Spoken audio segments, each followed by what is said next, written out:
Good morning. Good morning. I'd like to call to order the May MTA Board meeting and the annual FMTAC meeting, the first mutual transportation assurance company, which is MTA's captive insurer. General Counsel Paige Graves will provide an update on quorum for the record. Paige.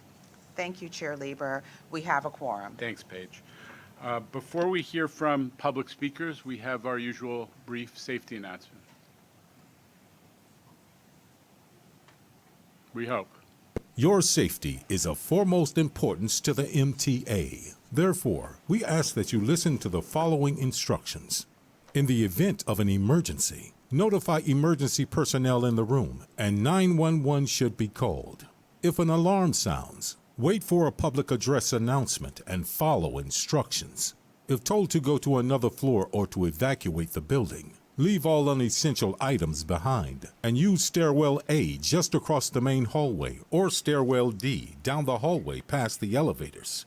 An automated external defibrillator, AED, for use by trained personnel is in the main hallway just past the elevators. Thank you and have a safe day. Thank you. Lucille, can you lead us through the public speaker section of the meeting? Absolutely. Good morning. We have 20 members of the public registered to speak today.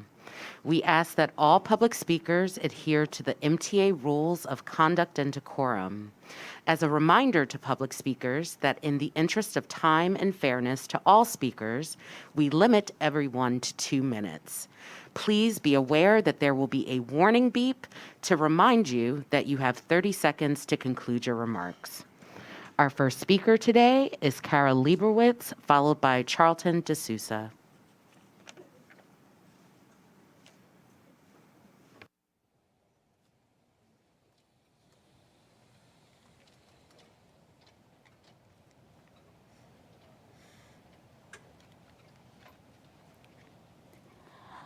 Hi, my name is Kara Leibowitz. I am the advocacy coordinator for the Brooklyn Center for Independence of the Disabled. I am also a born and bred Long Islander who will be moving to Brooklyn next month to be closer to my job. When I sent in my recertification for Nassau County's Able Ride paratransit system, I was able to provide medical information on my application from my physical therapist, who I know and trust. That information was sufficient for Able Ride. But when I apply for Accessoride after my move, I'll be forced to go to an in-person assessment, which may not be near my apartment or even in the borough of Brooklyn. At the assessment, I may be asked to walk, climb stairs, and perform other activities to prove that I am eligible for the service. I will not be able to schedule my own appointment at a time that is convenient for me. Accessoride simply expects you to be available whenever they schedule your appointment. This process tells me 2 things about what the MTA thinks of disabled people who use paratransit. 1, that you do not trust us and our medical providers to provide accurate information regarding our own disabilities and capabilities. 2, that you do not see our time as valuable. This process is rooted in stereotypes that disabled people are somehow simultaneously faking or exaggerating their disabilities in order to game the system, and also just sitting at home waiting for Accessoride to bring us to our medical appointments. The increase in service denials after the in-person assessment process was expanded in 2007 proves that the MTA is using these assessments to save money by denying service to people they feel are not disabled enough. The MTA should abolish the in-person assessments altogether. A significant amount of money could be saved as the MTA would no longer have to pay to operate centers, and the MTA would no longer have to shoulder the cost of the free rides to and from the assessments. If other paratransit systems can operate without relying on in-person assessments, Accessoride can too. Thank you. Thank you. Our next speaker is Charlton D'Souza, followed by Jessica Murray.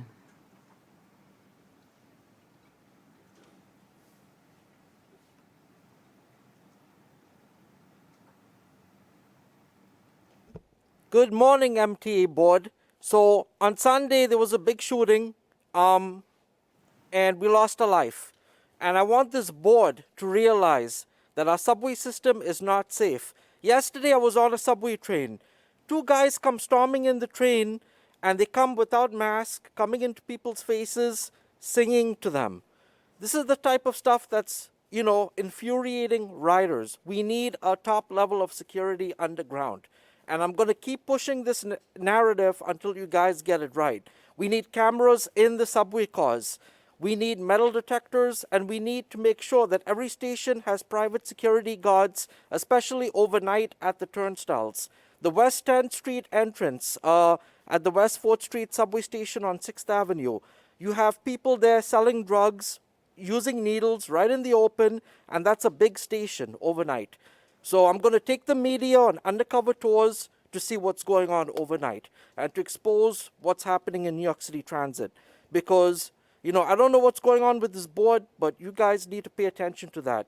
As far as the Queens bus redesign, my board and my team, as well as many residents of Queens who've come together, we are not going to be supporting the Queens bus redesign. There's some big issues that we have with it, and I was very, very patient to wait for all the incoming testimony and things. So we're having a big meeting in College Point on Monday, June 6th, from 6:30 p.m. to 8:30 p.m. I need all the Queens residents, I need the board members, elected officials, all you guys are invited. But I need a commitment from you, Mr. Chairman, that you're going to send 2 representatives to this Queens bus redesign meeting that we're holding. We're anticipating close to 400 to 500 people to show up. So Monday, June 6th, 6:30 p.m. to 8:30 p.m. And we have the space till 9:30 if needed. Thank you. Our next speaker is Jessica Murray, followed by Alita Dupree. Good morning. My name is Jessica Murray. I'm a member of the Rise and Resist Elevator Action Group, and now I'm a resident squeaky wheel as the chair of the Advisory Committee on Accessibility, or ACTA. I'm here to say welcome to Mr. Davey. I thought about speaking at Monday's meeting, but I really wanted to hear what you had to say first. I support your goals for safety, improving customer service in paratransit, and making the agency more innovative.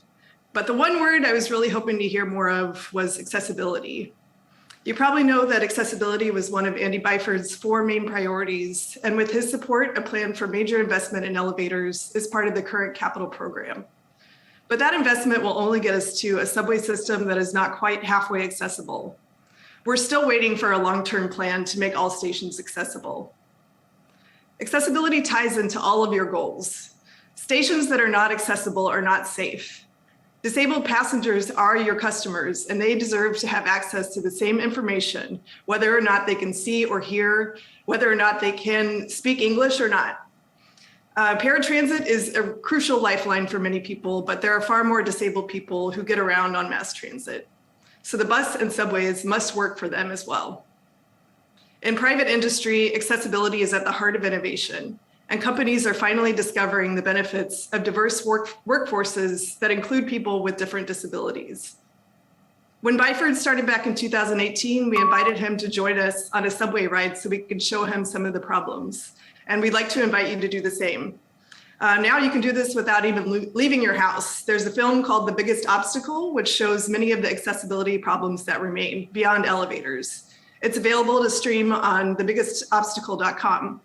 And of course, if you'd like to go for an in-person ride along, we'd be happy to do that too. We're grateful for the progress that's been made in the last 4 years, but there's so much more to do. We hope we can work together with you on accessibility. Thank you. Our next speaker is Alita Dupree, followed by Chris Drummond. Thank you again, Chair Giano, Lieber, and members. Alita Dupree, for the record, my pronouns are she and her. It's good to be back with you. Never have enough Grand Central Terminal, especially the clock. It's very accurate. I can trust it. It runs off the atomic clock, so we should let people know that Grand Central is not just a beautiful, stately building, but it's accurate as well. So thank you. I did watch some of the Transit Committee meeting, and I'm very encouraged about us doing Omni for reduced fare. I'm looking forward to it because I use reduced fare, and I don't want to have to do full fare when I come back to New York. Hopefully that will be soon. So let's keep working on that. And I don't know if I mentioned it to you last month. There's a railway in California, LA, called Metrolink, and they're using renewable diesel fuel. So we have to think, how can we do that? And make sure that whenever we're on electric territory, we should be running on electricity. and that electricity should be renewable. I'm doing this in my home, and I think we can scale it up.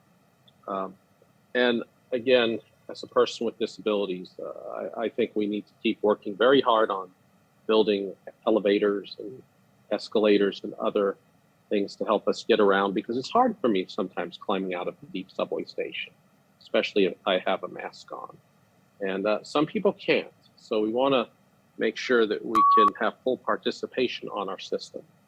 And safety in the subway is especially important. And I'm not going to go into the details here. You've probably heard a lot of it in other places. But there is a lot of work to do. And we don't want to have money floating around on the system. I read that in Sydney, Australia, they don't have physical money floating around on the system. We're a world-class city and we can do it too. But I believe in this system. I'm going to use it when I come home. I'm looking forward to it. And it's a system that is a legendary and stately institution. Thank you. Thank you. Our next speaker is Chris Drummond, followed by John Padula. Good morning. My name is Chris Drummond. I'm a conductor in RTO. And this vest is the vest worn by platform controllers. The platform controllers was a special unit that consisted of 64 specially trained conductors that were assigned to high-value stations, such as Penn Station, 149th Grand Course, and a dozen others. And this program was a valuable resource, and was a set of eyes and ears for the public. And they kept our train crew safe. They kept you safe. They would say, stand clear of the closing doors. Move away from the platform. Please watch your steps, stepping out the train. Please enter the train carefully. Unfortunately, this program was disbanded a little over a year ago. Our 64 platform controllers, there's 8 left in the B division and like 12 left in the A division. This program had the most dedicated and professional conductors, dispatchers, and train service operators. We are in perilous times right now. We need these platform controllers who are familiar with the stations, familiar with the customers, vigilant for any suspicious activity, would adhere to sick passengers and suspicious activity. The transit has an obligation to make sure that they utilize every resource to make sure our train crews and our passengers are safe. And I know this is about transit, about statistics and numbers. Post-pandemic, 60% of our ridership has returned. And unfortunately, 75% of our platform controllers program is still depleted. Bring back the platform controllers program. Thank you for your time. Our next speaker is John Padula, followed by Brian Burke.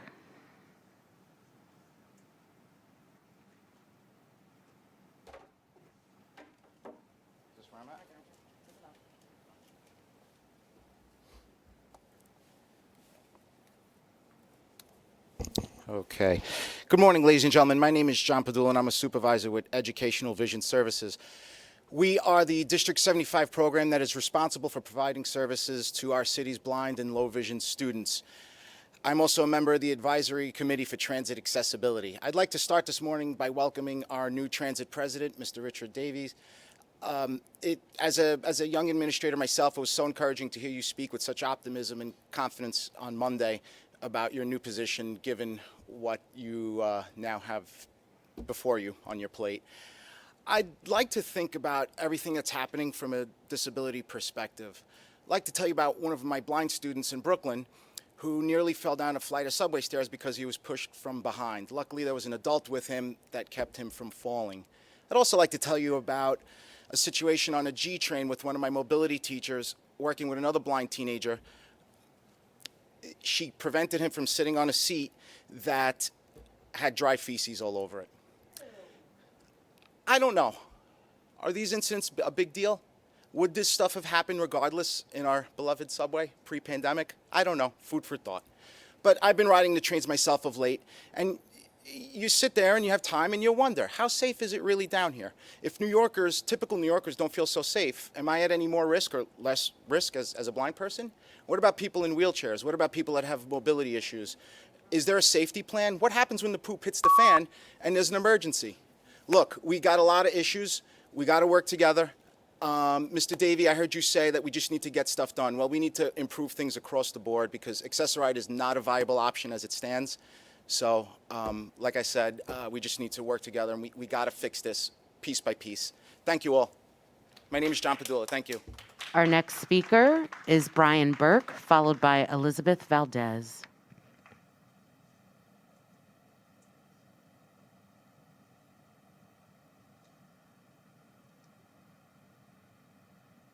Brian Burke.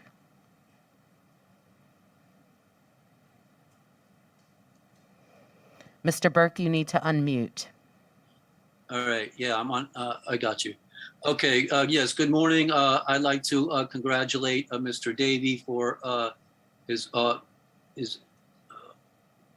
presidency. I have to inform your office that I have been the victim of criminal activity by the board, specifically by the New York City Transit Authority, specifically by the Department of Law.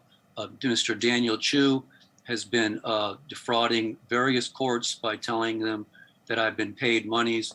I'm owed monies, I believe it's over $200,000, primarily of differential since 2015 as retaliation for my protected activity, including substantiate injury on duty. I was hired in 2001 as a train operator and assigned to Ground Zero. And it appears that I, after that, suffered some injury from that. So I am out of substantiated injury on duty. And I just wish to inform you, and maybe we could get a reset here. I have spoken with other members of the board and your predecessor, Mr. Byford, about this. And apparently there was some instigation by the former governor who apparently held a personal grudge against me for some cases I filed, including regarding the Taylor Law. So anyway, this is an opportunity, I believe, because obviously you personally are not responsible, but at some point you would become responsible. And my understanding is you are in charge of the Department of Law, and certainly they are aware of this, and they're the ones producing the false instruments, which also involve perjury, subornation of perjury, obstruction of justice, false instruments for filing. And this are all predicate RICO acts. I don't believe that the authority wants to be convicted of RICO or enterprise corruption and should simply pay the monies owed. Thank you. Our next speaker is Elizabeth Valdez, followed by Sasha Goldenson. Good morning. So when it works, I'm here to attest to the success of the MTA's e-hail program, pleading for its expansion and permanent implementation as the primary accessible means of transportation for people with disabilities. That last-minute shopping spree for my son's Halloween costume, the trip to the Bronx when my parents needed me, an impromptu visit with my sister at the peak of the lockdown, just for sanity's sake, all were made possible through the e-hail program. Without the ease of the on-demand transportation, I'm unable to join the fully able-bodied New Yorkers as they participate in the rebirth of New York City post-COVID. The lack of accessible on-demand transportation limits me even further, this time to the limited commercial area within my neighborhood. The rigidity of the Access-a-Ride program makes it nearly impossible to visit with multiple doctors within a single day. Keep in mind, I can have upwards of 50 preventative medical appointments a year. Let's not forget, my presence here spotlights New York City inability to provide the necessary accommodations required by the 1990 ADA regarding public entities, specifically transportation. Thank you. Our next speaker is Sasha Goldenson, followed by Victor Diaz-Rodriguez.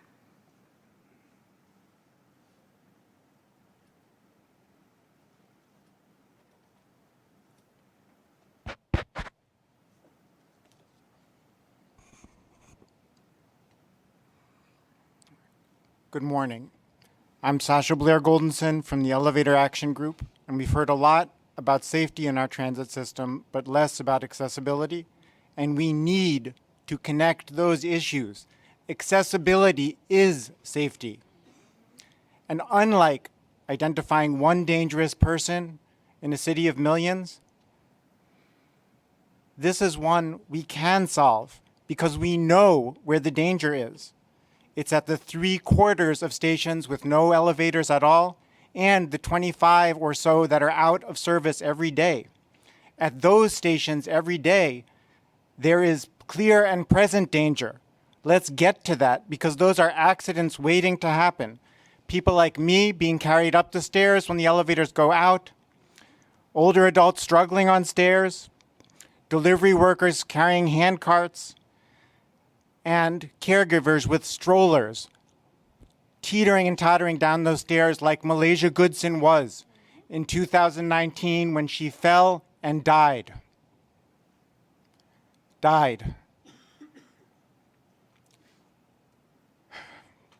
This is the safety issue that we should be focused on. And it doesn't grab headlines because we're all used to it. But I'm here to tell you it doesn't have to be this way. In every other American city, it's completely accessible or more than half and getting there. We can get to this. And here's where I'll go off script a little and not entirely blame the MTA because you have constraints and we get that. You're trying. But there are other elected officials that we've elected, all of us, to protect us and enable you to do a good job and require you to do a good job. I'm talking about Governor Hochul, who controls the transit system, Speakers Hasty and Stewart Cousins. I'm talking about the comptrollers who need to audit the heck out of how you spend this money. Thank you for your So comment. it happens more efficiently and you get this done. Please conclude Because your this comment. is a danger. Accessibility is a safety issue. And we need to do. Please conclude your public comment. Thank you. Our next speaker is Victor Diaz Rodriguez.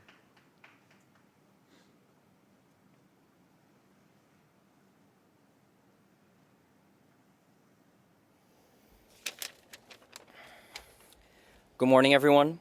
My name is Victor Diaz Rodriguez. I am the director of All Riders, a documentary short on the battle for accessibility in the New York City subway told by those fighting it.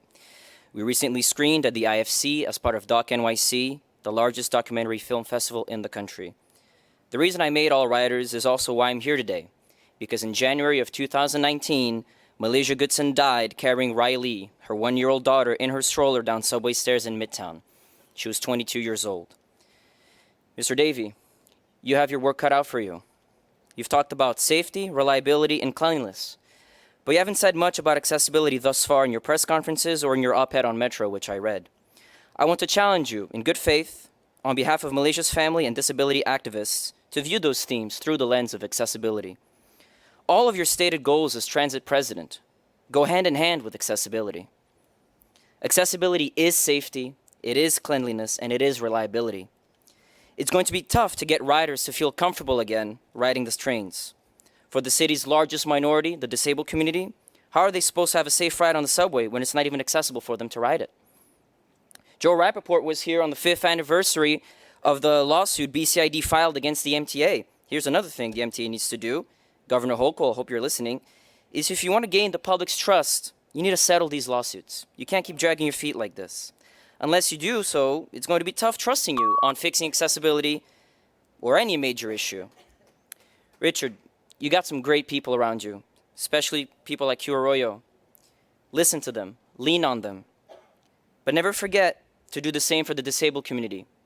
Because like they say, nothing about us without us. And they say that a good leader listens twice as much as he speaks because they have 2 ears and 1 mouth. So I wish you the best, but listen to the disability community and keep viewing accessibility as a safety issue. Thank you. Our next speaker is Bruce Hain, followed by Cassie Rafucci.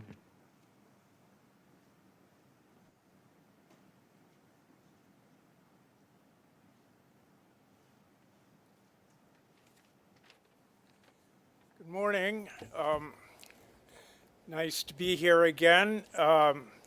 This will not be an entirely sunny speech. This one's going to be more sunny at first, and then the rest is not so good. First of all, I wanted to congratulate you on what I think is good work on the maintenance facilities in Coney Island and uptown. It really, it's just based on a feeling I have that I think it is going very well. Now, the next thing I want to bring up is something that you need to be aware of. It's called, or in my words anyway, the Freight Carrier Railroad Engineering FRA Revolving Door Cabal. And you need to watch out for these people because they're not entirely honest. And, well, for instance, the assertion that Platform F is essential to providing throughput through the Jamaica station. Well, it's just not so. You take out 2 through tracks and you put in a platform. Is that beneficial for throughput? If you have the inability to service the trains by having them stop, then they can't go through either. But those 2 tracks were connected to the flyover, so you could go back west too. So, and then you see the end of the platform. It's in the midst of a vertical curve there that's somewhat extreme. The whole track is higher. I can't understand that. And it's because they didn't want to change the level of the service. Please conclude your road. remarks. It's an insult. And I got to about 1/3 of the thing. Apologies, but... Our next speaker is Cassie Refucci, followed by Jack Nuremberg. Good morning, Chairman Lieber and board members, and welcome, President Davi. My name is Cassie Refucci, and I'm a private citizen of Coney Island, Brooklyn. I would like to see a serious enforcement on mass mandate on all of the public transportation system, Metro North, Long Island Railroad, trains and buses, and also the Staten Island Railway. There is also not enough shuttle bus signs for our train riders, especially on the weekends.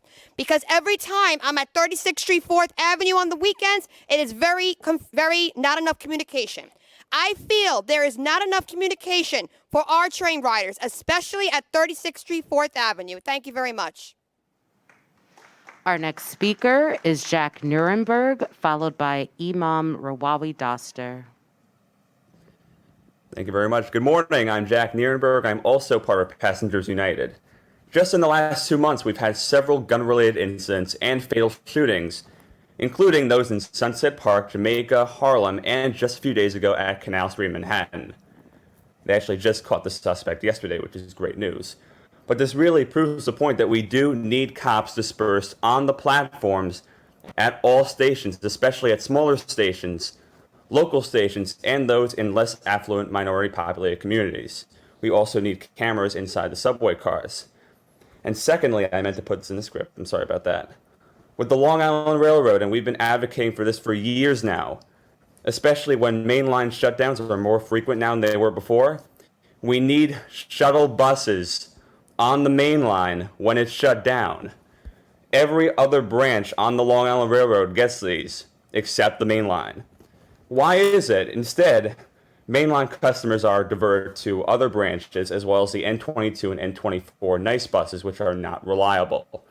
Why is it that when the Babylon line is shut down, customers are not diverted to the N4 and N19, or Long Beach customers to the N15, or Port Washington customers to the N20G or N20H or N23?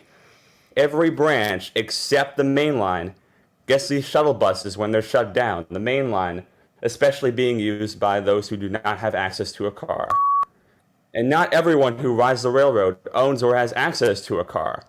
And the Long Island Railroad is supposed to serve everyone and not just be a secondary transport method for wealthier people. And the fact that they're not doing this now is a serious discrimination problem. Thank you.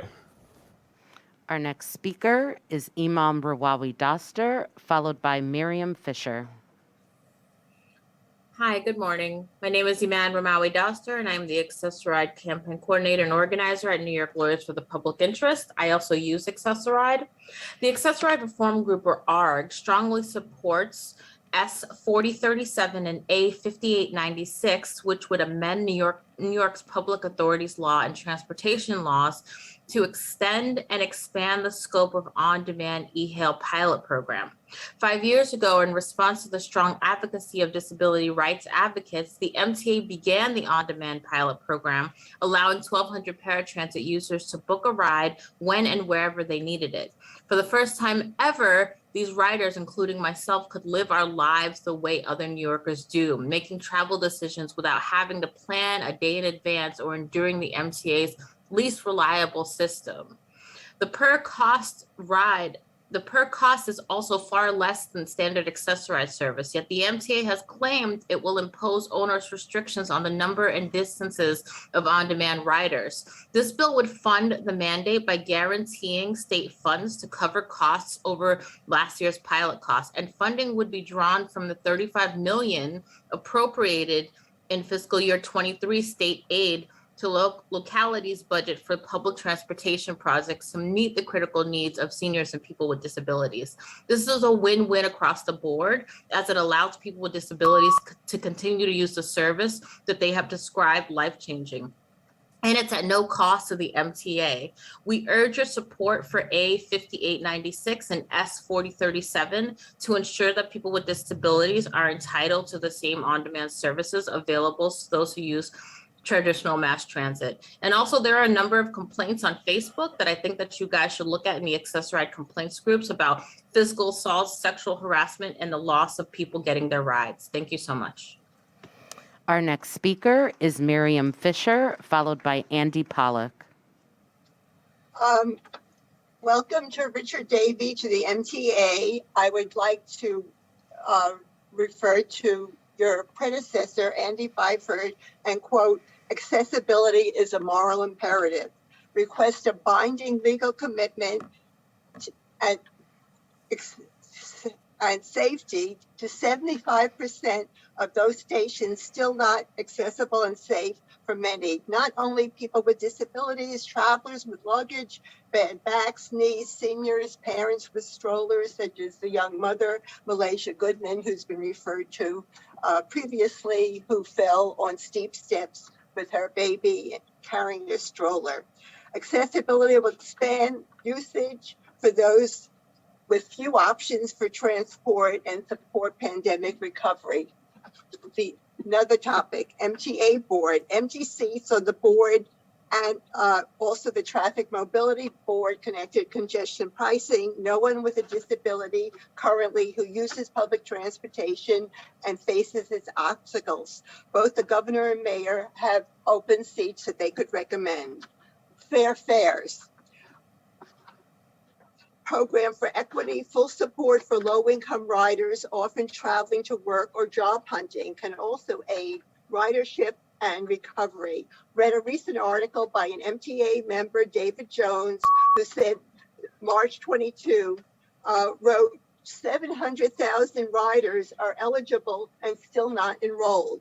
I also read elsewhere about a program in Seattle that many so-called fare beaters needed help in confusing application rules and didn't know about their fair fare program. Not more cops and arrests. Still, and they were helped enroll. Still troubled personally by calls. Thank you for your comment. Our next speaker is Andy Pollack, followed by Jason Rabinowitz.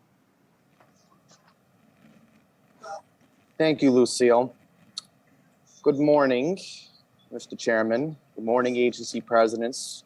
Good morning, members of the board. I'm Andy Pollack from Passengers United. So a couple of things that we need to discuss today. Number one, I want to give my appreciation to Transit District 2 and the NYPD 5th Precinct for quickly making an arrest in connection to the shooting that happened at Canal Street back on Sunday. There was an active 48-hour manhunt, and the suspect will be prosecuted to the fullest extent of the law come June. Second, I need to bring up a Long Island Railroad issue, and it has a lot to do with New York City Transit. So this morning, there was a signal problem on the 7 at 34th Street Hudson Yards. What I don't understand, why was the Long Island Railroad only cross-honoring between Jamaica and Penn? Why couldn't the Long Island Railroad cross-honor at Woodside? I mean, the 7 runs along Woodside. How does that even happen? So that needs to be discussed, how whenever these problems happen again, cross-honoring can be done at Woodside. And lastly, I want to mention something that happened on Monday. Somebody violated the rule of decorum at the Long Island Railroad Metro North Committee. Andy Quito's comments were completely unacceptable, and I hope, Mr. Chairman, you will strike down his comments in the June committee book. So that's all I have to say. I didn't expect to speak today, but I'm going to conclude my comments, Lucille. Thank you very much for letting me speak today. Have a great day, and I hope to speak to you all again in June. Take care. Our next speaker is Jason Rabinowitz, followed by Sonia Gray. Good morning, MTA Board. I'm joining today to ask you to accelerate the timeline for all door boarding on all local buses. All we hear from this board is endless rhetoric about fare evasion without any action to actually improve the bus experience for the overwhelming majority of those of us who do pay and rely on the bus to get where we need to go. All door boarding is a common practice virtually everywhere in the world, and studies show that it does not lead to higher incidents of fare evasion. A recent Vice article by Aaron Gordon actually revealed that MTA knows this and that fare evasion is lower on select bus service routes where MTA today has already had all door boarding deployed for years without any issue. We can't wait until sometime in late 2023 or probably later, given the sluggish rollout of Omni so far. Fare payment on buses can be improved today with the flip of a switch. The hard work's already done. The Omni readers are already installed on every single bus, at every single door, on every single route. The work is done. All you have to do today is activate them and let people actually tap to pay at all doors on the bus. This will speed up bus loading and get New Yorkers where they need to go faster and more reliably. It may even save the MTA some money as buses operate more reliably on their routes and faster, and there are more opportunities for people to actually pay their fare on board, and everybody wins. It's a simple request. Please don't wait until 2024 just to do something that we can do today. Thank you. Our next speaker is Sonia Gray, followed by Lisa Daglian.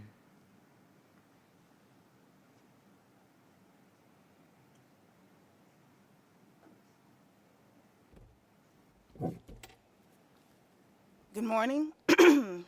Thank you for the opportunity to speak before you today. My name is Sonia Gray, and I'm a proud member of TWU Local 100 Career and Salary. I'm also an employee of New York City Transit. Along with my fellow coworkers and members, we have been working without a contract since July 2019. Days before the pandemic closed down our city, we were on the cusp of finalizing our contract. We were at the finish line. There have been no new requests brought to the table by the union. All we have been receiving are excuses from transit, unable to meet due to the pandemic, other unions are in arbitration before you, there's not enough staff available in labor relations to negotiate contracts, on and on and on. As transit has dragged its feet in finalizing our contracts, another contract is right behind this one in a matter of months. As transit has dragged its feet, it has found the opportunity to give wage increases to other employees, non-reps, with a year worth of retro pay. As transit has dragged its feet, the city has reopened and is trying to recover itself. As transit has dragged its feet, inflation has increased by 10%. Our cost of living is beyond the roof, but our standard of living, represented career and salary employees, are below the foundation of the house. And we are sinking further and further into the dirt as we wait for transit to stop dragging its feet and come to the table and negotiate in good faith and finalize our contract. How long must we wait? Not another day, minute, or hour. As our city, state, and country has been getting back to normal We have not. We are the backbone behind the scenes, working to keep this city moving. We are the feet that is padding feverishly in the water as the MTA tries to regain its footing in the economy. Please acknowledge our efforts and our value and finalize our contract. Thank you for your comment. Our next speaker is Lisa Daglian, followed by Kara Girl.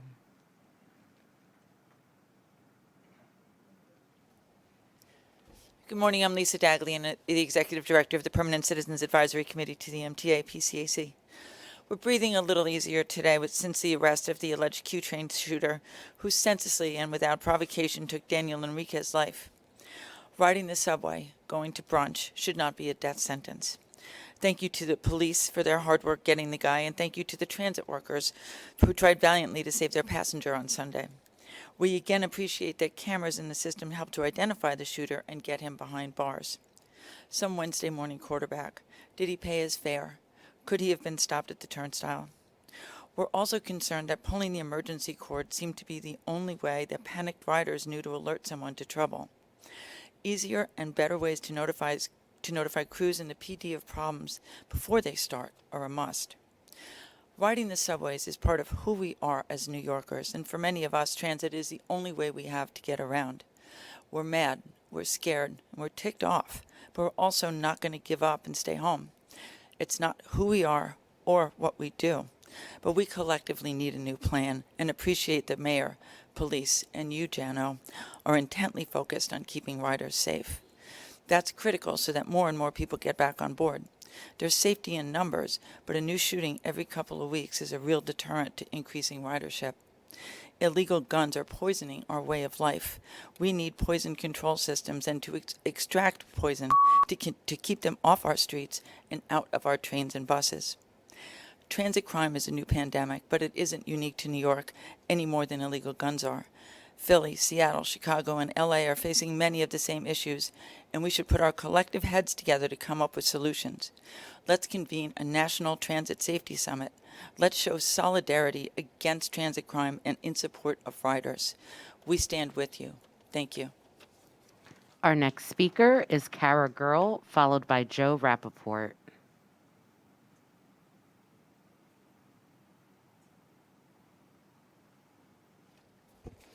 Good morning. I'm Kara Girl, Research and Communications Associate at the Permanent Citizens Advisory Committee to the MTA, PCAC.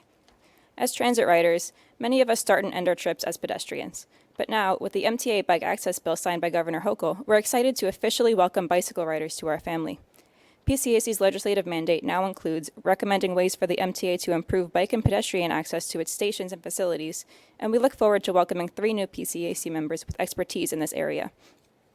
We're gearing up to offer our first set of recommendations to inform the MTA's strategic access plan for bikes and pedestrians. Now, during our climate crisis, is the time to make sure that riders can get to transit without access to a car. And as the MTA grapples with attracting back riders, opening new paths, bike and pedestrian paths, to get to stations will help. Micromobility is the future, and we're encouraged by your commitment to studying ways to make it work for transit riders. The first and last mile study underway for commuter rail is great. Secure bike parking, fare integration, and clearly communicating the rules will be key system-wide, while of course, making sure riders bike safely and watch for pedestrians. While these plans are in the works, we have a challenge for you. Instead of getting on the train here at Bowling Green later, we encourage those of you who are able to try riding a city bike to Wall Street or Fulton Street before getting back on transit. It's a scary and challenging ride.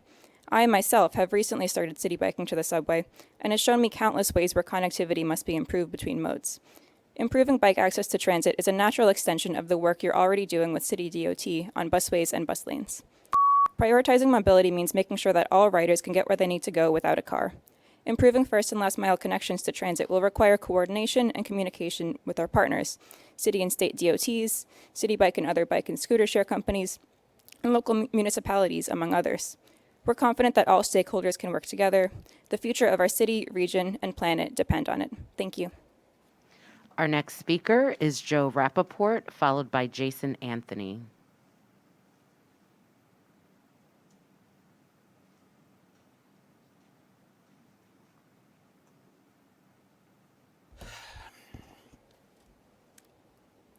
Good morning. I'm Joe Rappaport of the Brooklyn Center for Independence of the Disabled.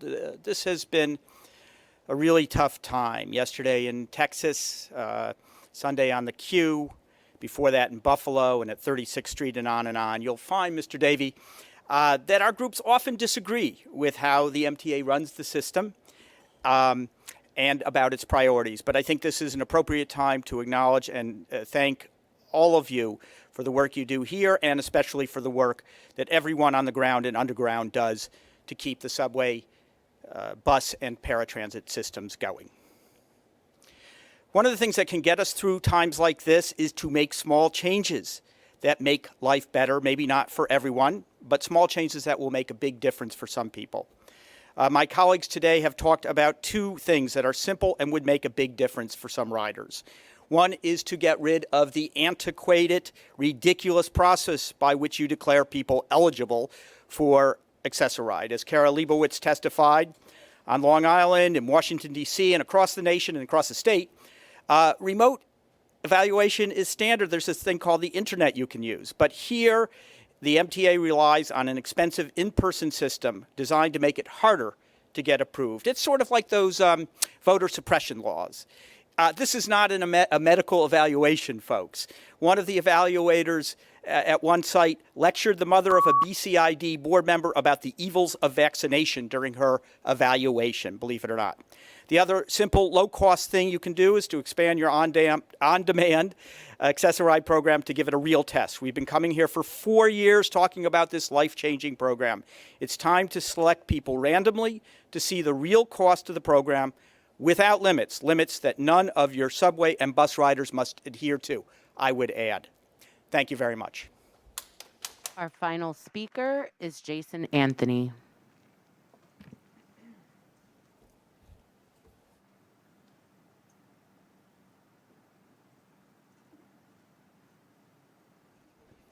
Good morning, for MTA board.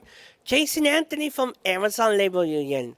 I love when everybody is paying attention to my speeches, especially to incoming New York City Transit President Richard Davey, where I have a nickname for him now, that is Mr. Boston, that unfortunately, during his opening remarks on Monday, he referenced Boston more than a handful of times.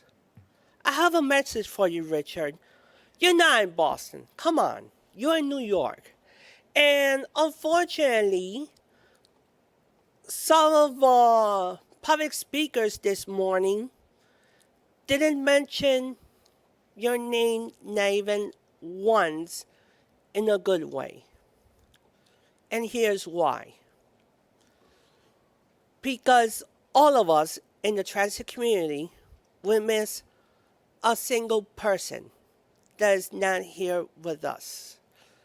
And that person is Andy Byford.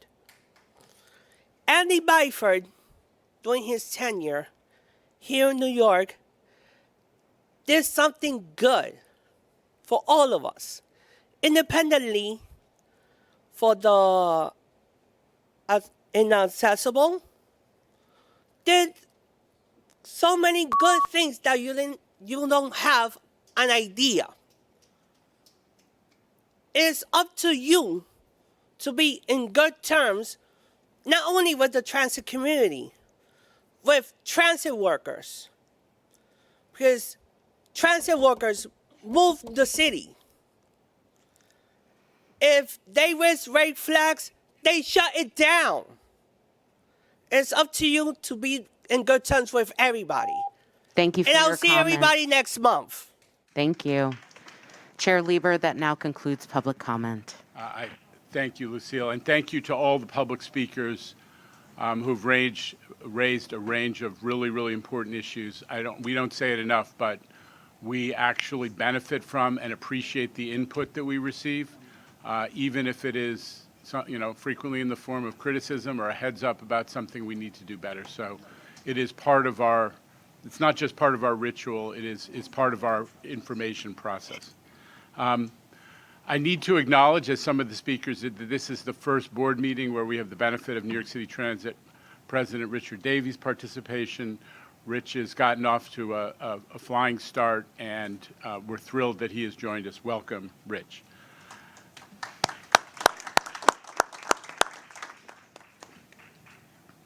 Look, this has been another incredibly difficult week for New York following the horrific shooting on the Q train.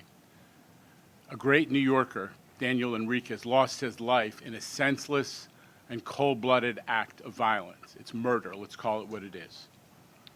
Thankfully, the New York NYPD has arrested the killer. I have to say, when I first saw the images that the MTA cameras had captured, I was worried that how the police were going to find this guy. He had a hoodie on, he had a mask on. It was hard to identify his face. Then I said to myself, it's the NYPD, one of the greatest investigative forces in the world. They'll get him. And they did, fast. I want to thank the police commissioner and the NYPD for their extraordinary work tracking him down, and of course Mayor Adams for his steadfast commitment to the safety of the subway system.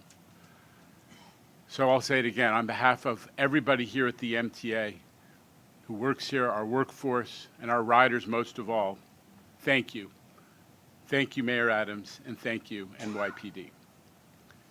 I hope the news of the arrest brings some solace to the family of Mr. Enriquez. Our thoughts are with them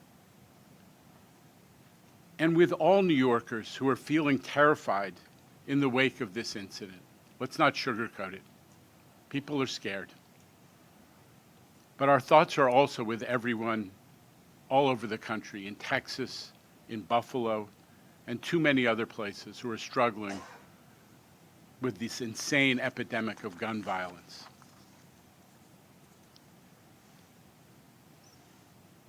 But we need to focus, as the mayor has said again and again, on making sure that we don't just catch people after the fact of crime. We need to prevent crime before it occurs. That's why I'm appreciative of the mayor's omnipresent strategy. They're putting police officers, this was something that this board asked for and that I asked for of the NYPD some time ago. They're putting police officers in the subway system in the locations where our riders are vulnerable and where they feel vulnerable, on trains, on platforms, and throughout stations, with the goal of interdicting crime, of stopping the bad guys before bad things happen.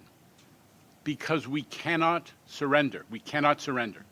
We cannot afford to lose New York's public space, especially our subways. Too many people rely on transit to work, to go to school, to live their lives. And at bottom, this is an equity issue. It's about equity. For so many New Yorkers, the transit system is the only way to get around. Equity, fairness, dictates that we cannot let our system fail, to become unusable, unavailable, or unreliable. And in a minute, I'm going to walk you through a few maps that illustrate just how important the subways in the wake of COVID remain, especially to working New Yorkers.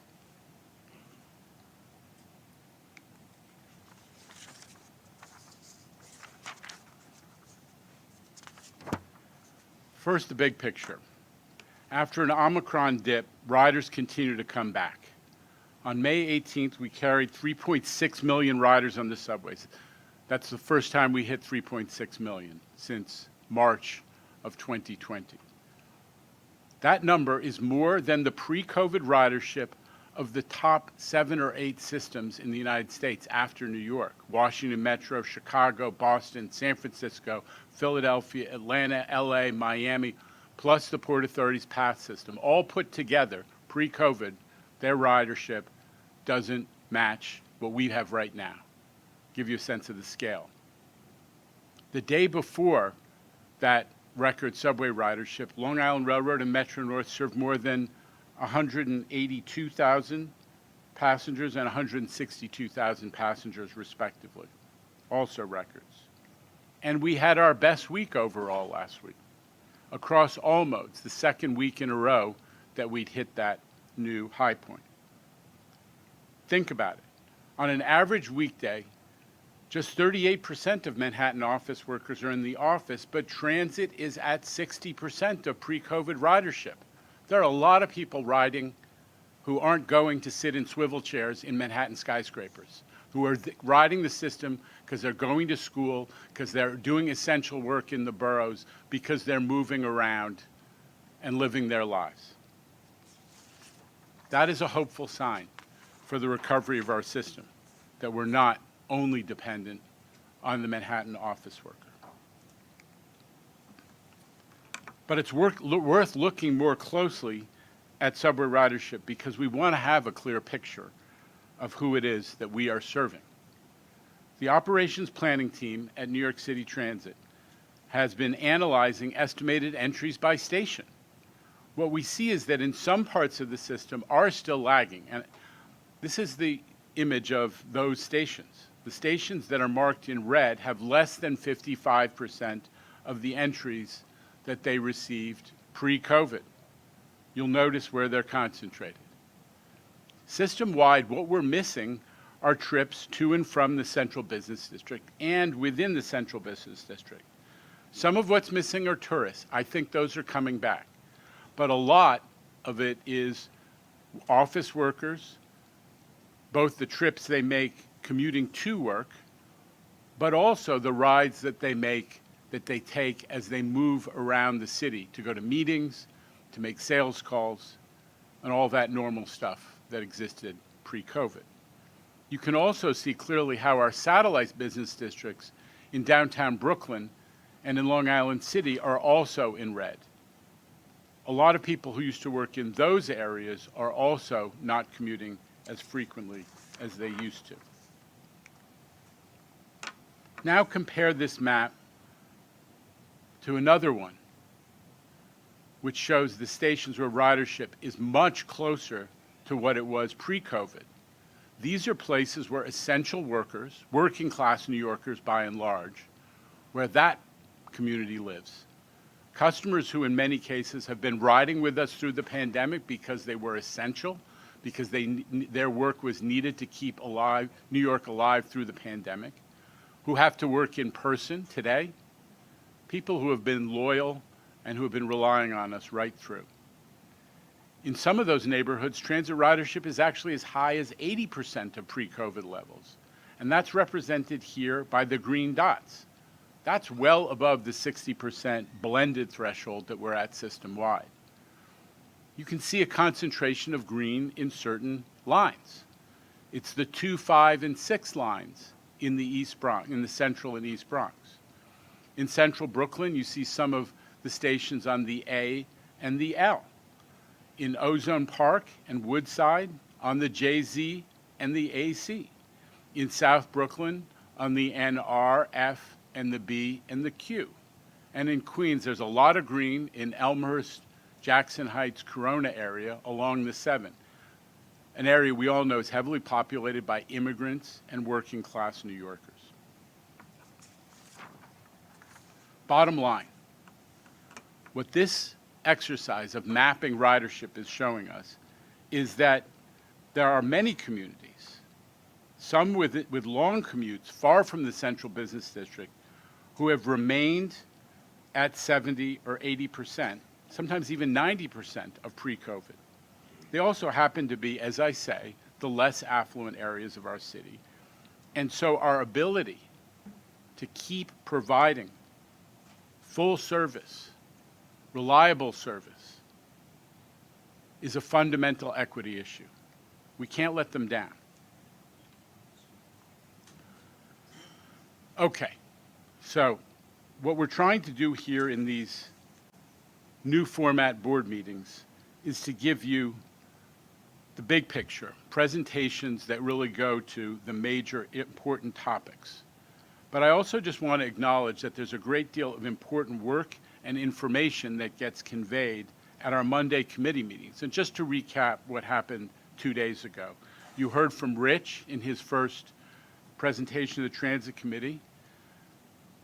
So much optimism, so much vision, so much aggressive planning for how to take on the challenging issues of the moment. You heard from Judy McLean, the Chief of Operations Planning at Transit, about everything that's being done to make sure the Bronx bus redesign, which is being effectuated in just a month, to make everything that's being done to make sure that Bronx bus redesign is a success. So for folks who are concerned about what we're doing to make bus service better, Staten Island has redesigned and it's speeded travel. The Bronx, we've got everybody on board, and now we're putting it into effect. It's going to we hope and expect that it will create a much better bus system, and working hard on Queens. Kathy Rinaldi on Monday discussed Grand Central service that's going to be put into effect when East Side Access comes online by the end of this year. And we're going to release those new schedules soon.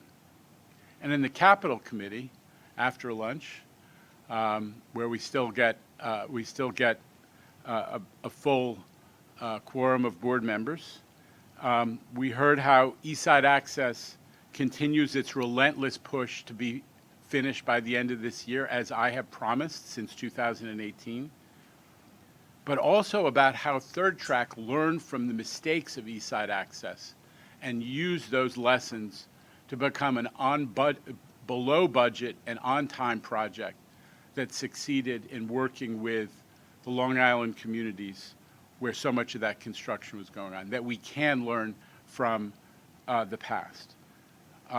So a lot of work got accomplished on Monday, and I just want to acknowledge that.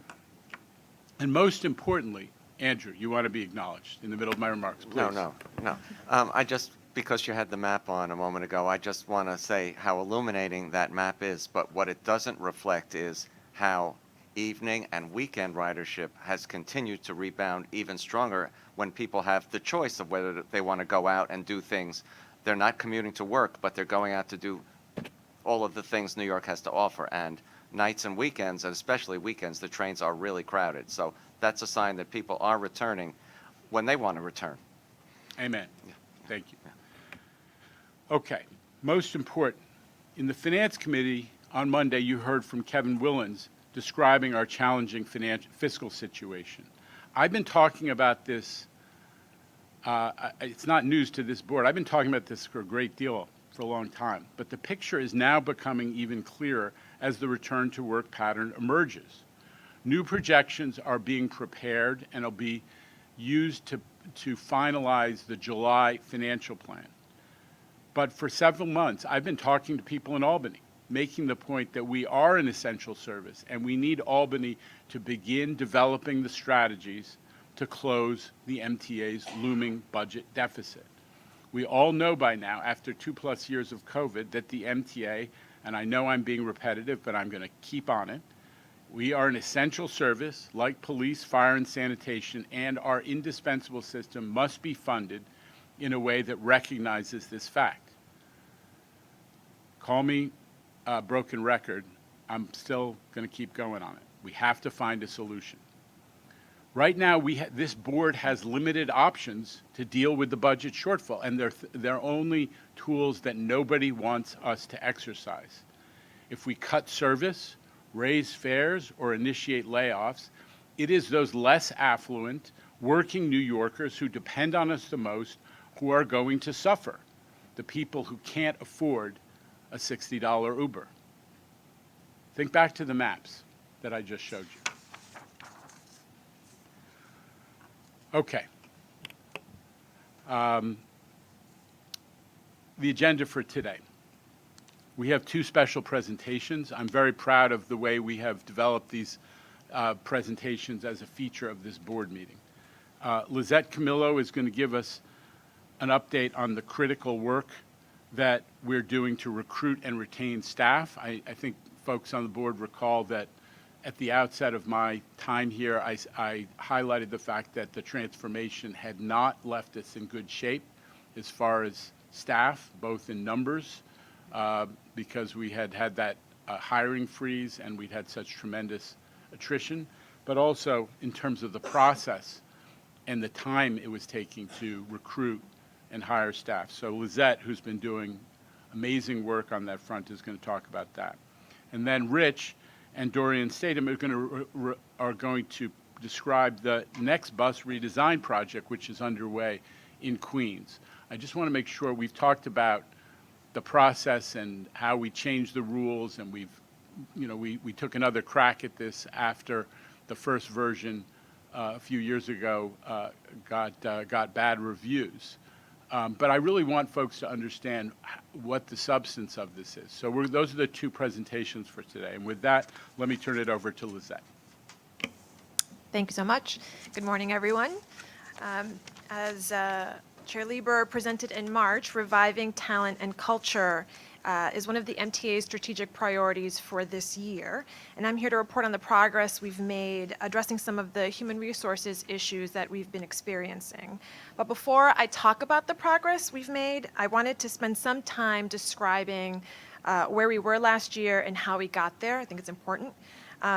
So the HR issues that you've heard about, the difficulties in hiring up and staffing up quickly, is a result of what I'm calling a perfect storm of events. And some of the issues that contributing, as the chair mentioned, the hiring freeze first in 2018 and then again in 2019 due to COVID, created a slow and steady increase in gaps in the people resources across the entire agency without an ability to replenish or close that or ability to hire.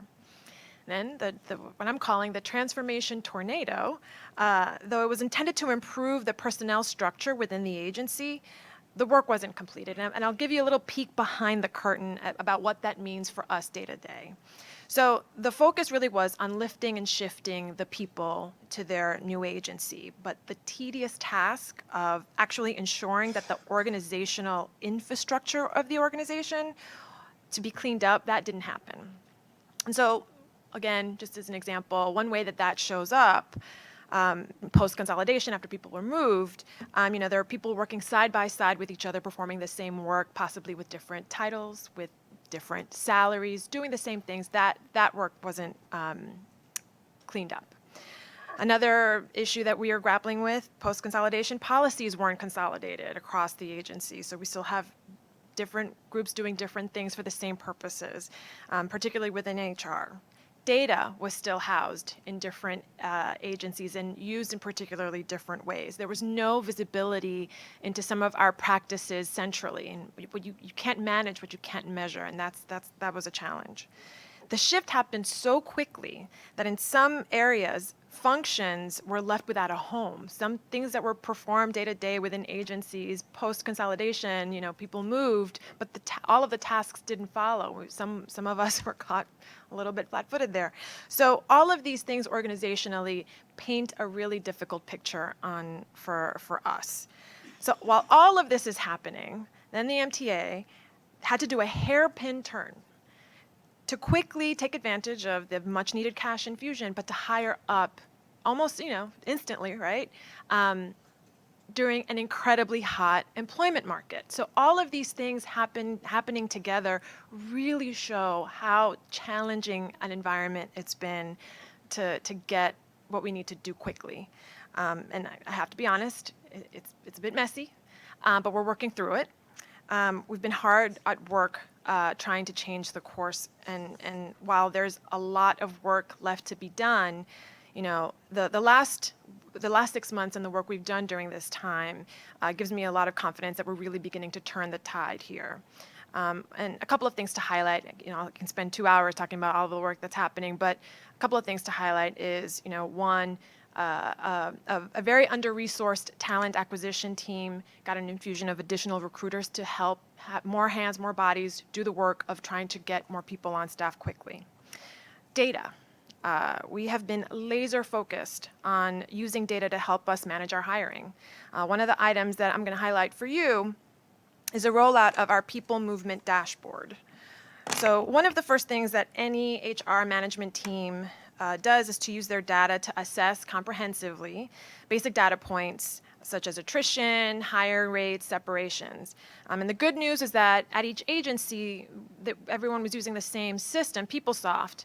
But the bad news was that everyone was using it differently. And so pulling up centralized data reports on how we're doing as an agency, it just was impossible. So one of the first initiatives we did was to have the Strategic Initiatives Group work with the People Group to develop and build out a people movement dashboard. And this tool allows us to centrally track separations and additional data points about our workforce, like entries and exits.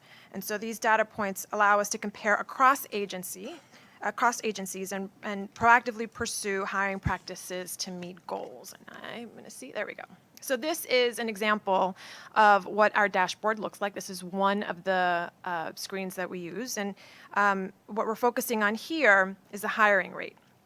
So at a management level, the KPI that we're tracking is the ratio of exits, employee exits, to entries. And our goal is to hire more people than we're losing. But as you can see, in early 2021, the agency was losing a lot more people, many more people than it was hiring. And so, for example, in January, we lost 434 people, mostly through retirements, compared to the only hiring 72. So that inversion clearly is not workable for an agency that provides essential services. But thankfully, once the hiring freeze was lifted and the spigot was open, that tide began to turn about late July 2021. And since then, through an all-hands-on-deck effort, not only have we turned the tide on hiring more people than we lose, as you can see, we're on an upward trajectory. And an example of this on a micro level, given the ramp up of the staffing necessary to support East Side Access, we were a bit concerned about the negative index at the Long Island Railroad this year, which is, comparing to what the agency was doing overall. But things really have turned around under President Rinaldi's leadership, and now we're hiring 3 times as many people as we're losing. So we're on track. So in addition to data, we're focusing on efficiencies in the hiring process.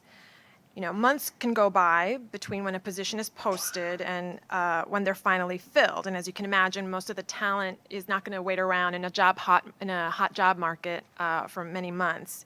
So we have a cross-disciplinary initiative underway to systematically look at how we reduce each step in the process. And we've made a lot of progress getting positions filled, but again, more work is happening, more work needs to be done. But one initiative that we've gotten underway is mass hiring events that I would like to highlight. So the goal with these events is to get everybody in the room together at the same time, recruiters, hiring managers, the talent, all in the same room, streamline the process or even front load the process so that qualified applicants get interviewed on the spot and hopefully even get an offer on the spot. And maybe in the private sector, this is something that happens frequently, but for us, this is a big deal. It's a new initiative.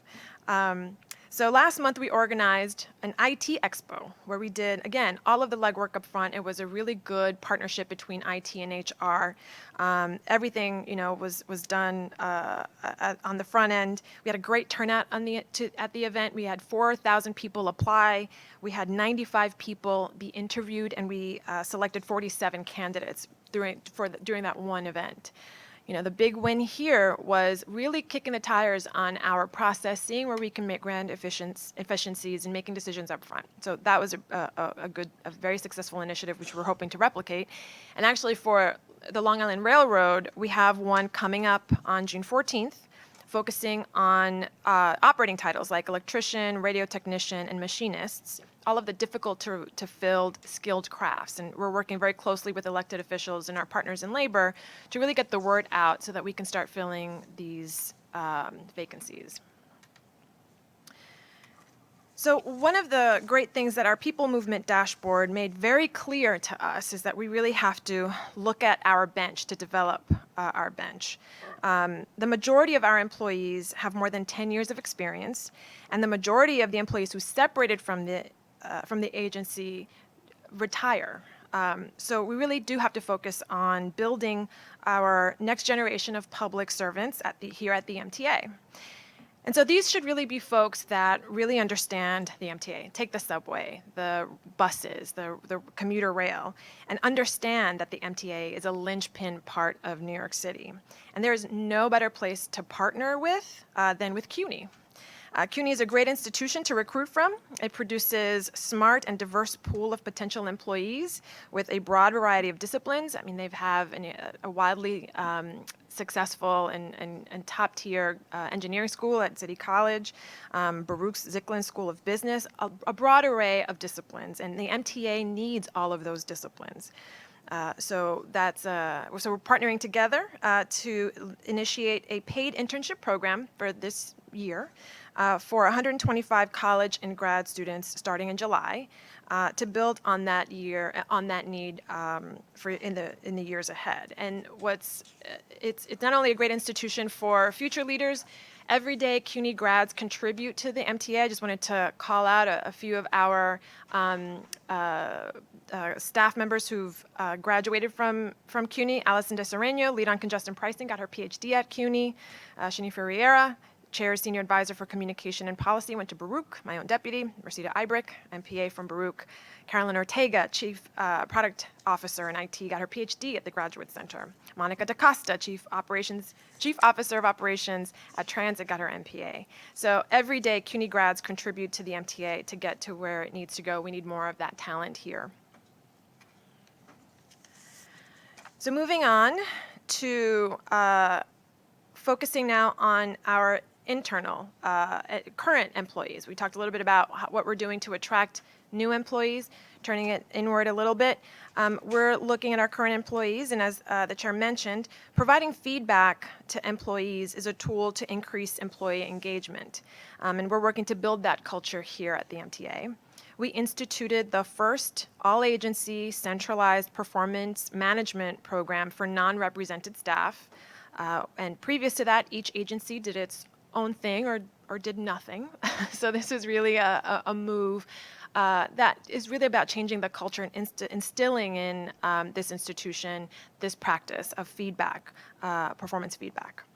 And just to give you a bit of a flavor of how successful we've been, in 2019, participation in a performance management program previously was as low as 40%.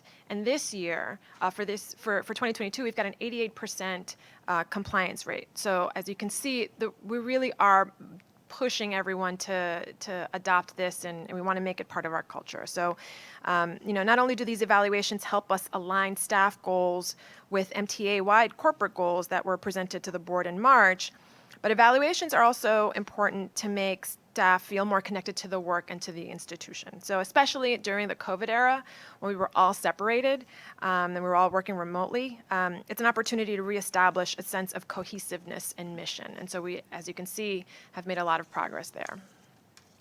So I've given a few snippets of some of the challenges we're dealing with, how we're trying and working together to overcome them. But as I mentioned a few times before, the work, there's a lot more work that needs to be done. We are still looking at the HR process to continue to further streamlining and making it more efficient. We are looking at adding new tools like an applicant tracking system, and upgrading some of our other data programs. Another initiative that we have under consideration is a plan to offer some form of telework for non-represented staff whose job functions can be performed remotely. This initiative would go part and parcel with performance management. And also, working with our budget constraints, within our budget constraints, we're looking at reviewing our compensation systems and policies, basically finishing the work of transformation. And I hope to be back to provide the board with further updates on the work that we're doing. But that's the snapshot of what's been going on. Questions and comments, Mr. Brown, Mr. Jones. I'm sorry. Yeah. Mr. Jones. Okay. One thing I didn't hear about, we've done polling for the last 15 years of low-income New Yorkers, and one of the big support areas is on career and technical education in our high schools and junior high schools.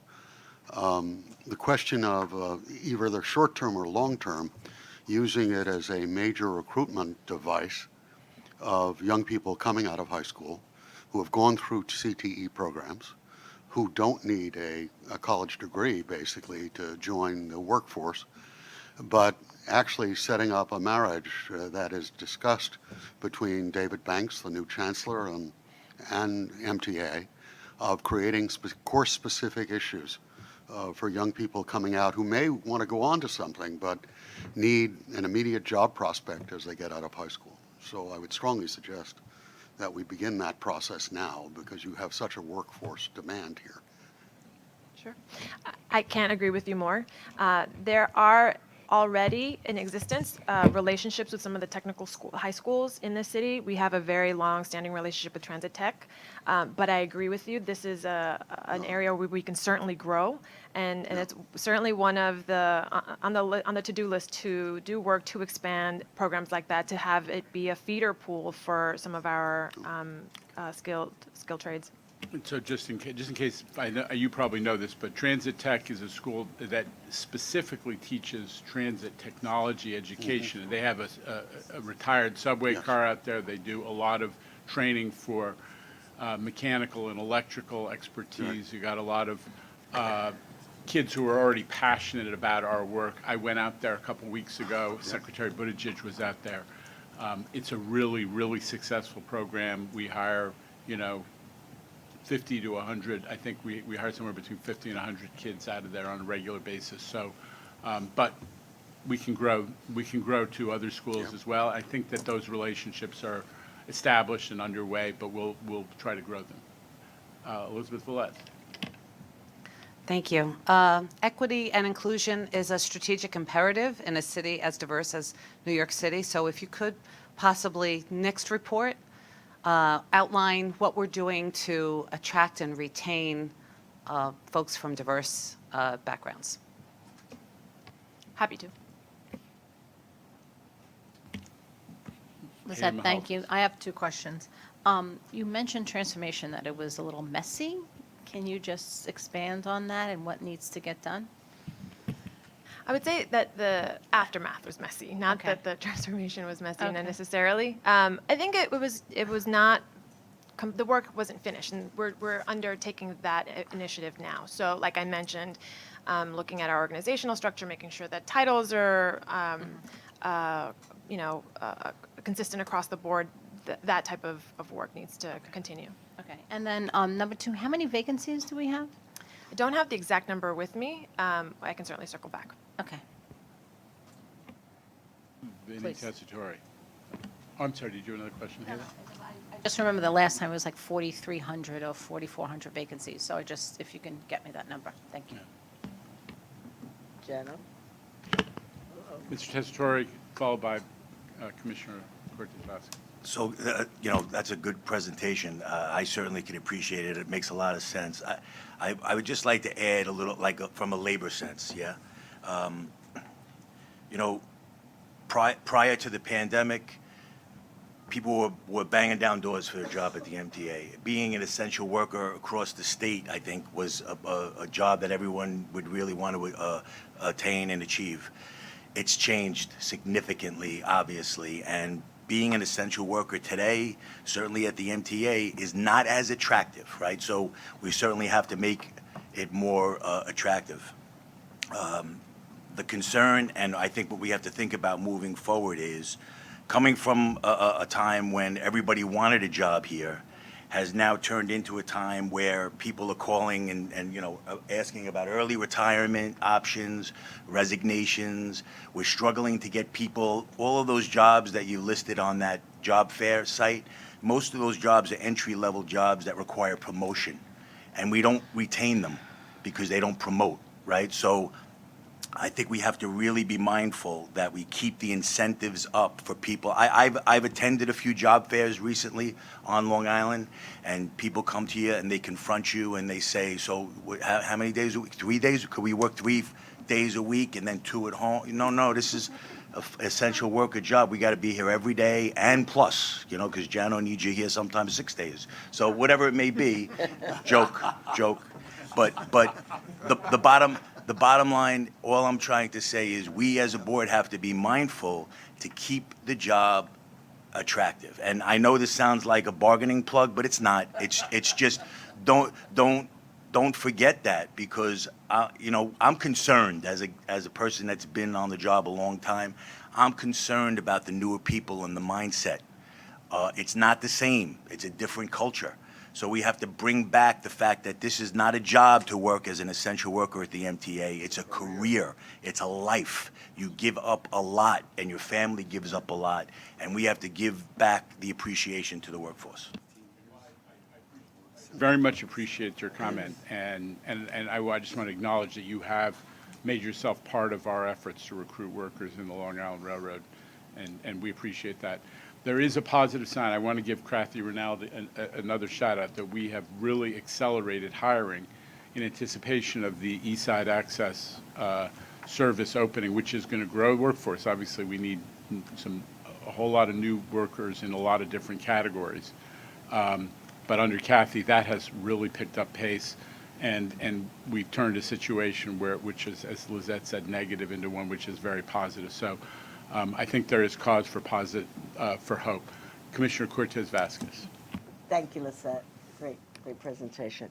In a future report, it would be helpful to talk about the pathways for management levels and for equity and inclusion at the management level, and what kind of pathway, or if there are any programs for that. So that would be very helpful. Sure, thanks. Thank you. Andrew Alpert. Yes, can you just say a little more about how the change in vesting for tiers 5 and 6 will affect overall workforce levels? So the changes have certainly made it more attractive to remain and come into the organization, since now you vest earlier than had previously been done. And I think that was something that was very well received by the staff. How much earlier, just out of curiosity? I believe it's 5 years. 5 years? I believe so. Okay. Thank you.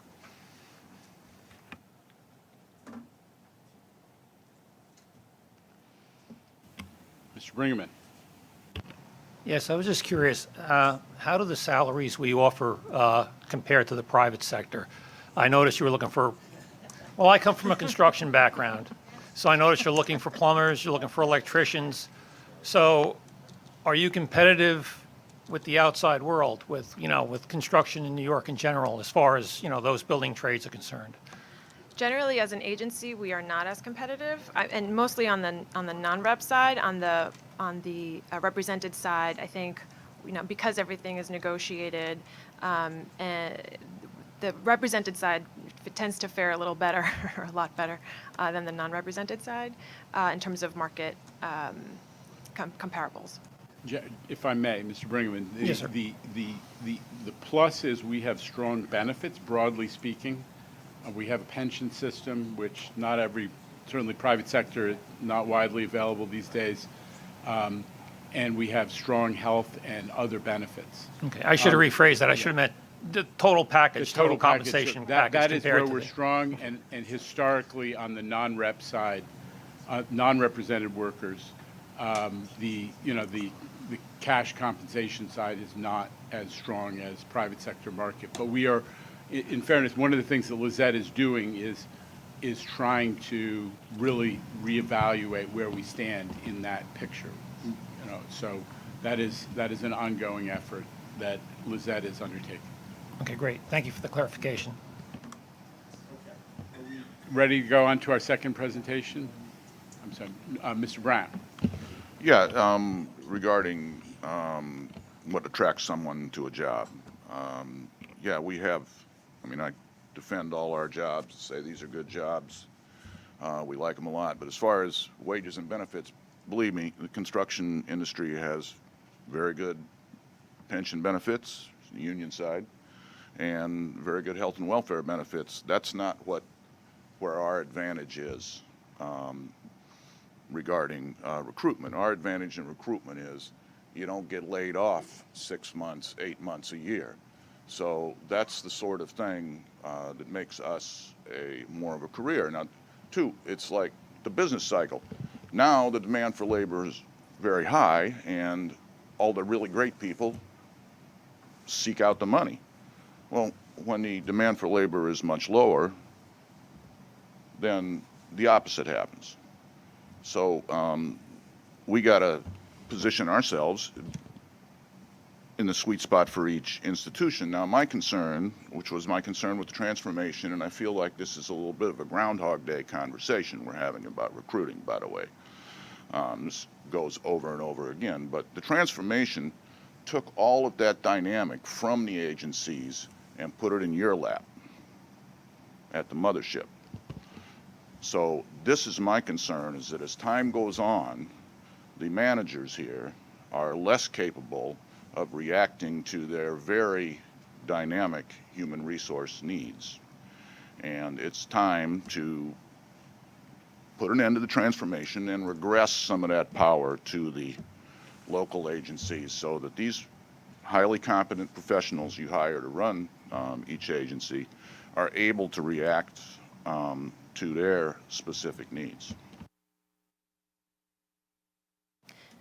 So our model, for particularly on the recruitment side, have the recruiters and the professionals that are actually doing the recruiting and the hiring embedded and co-located within their agencies. So that level of ability to pivot and be flexible to support their clients, it's been built into this current model. But we understand your perspective.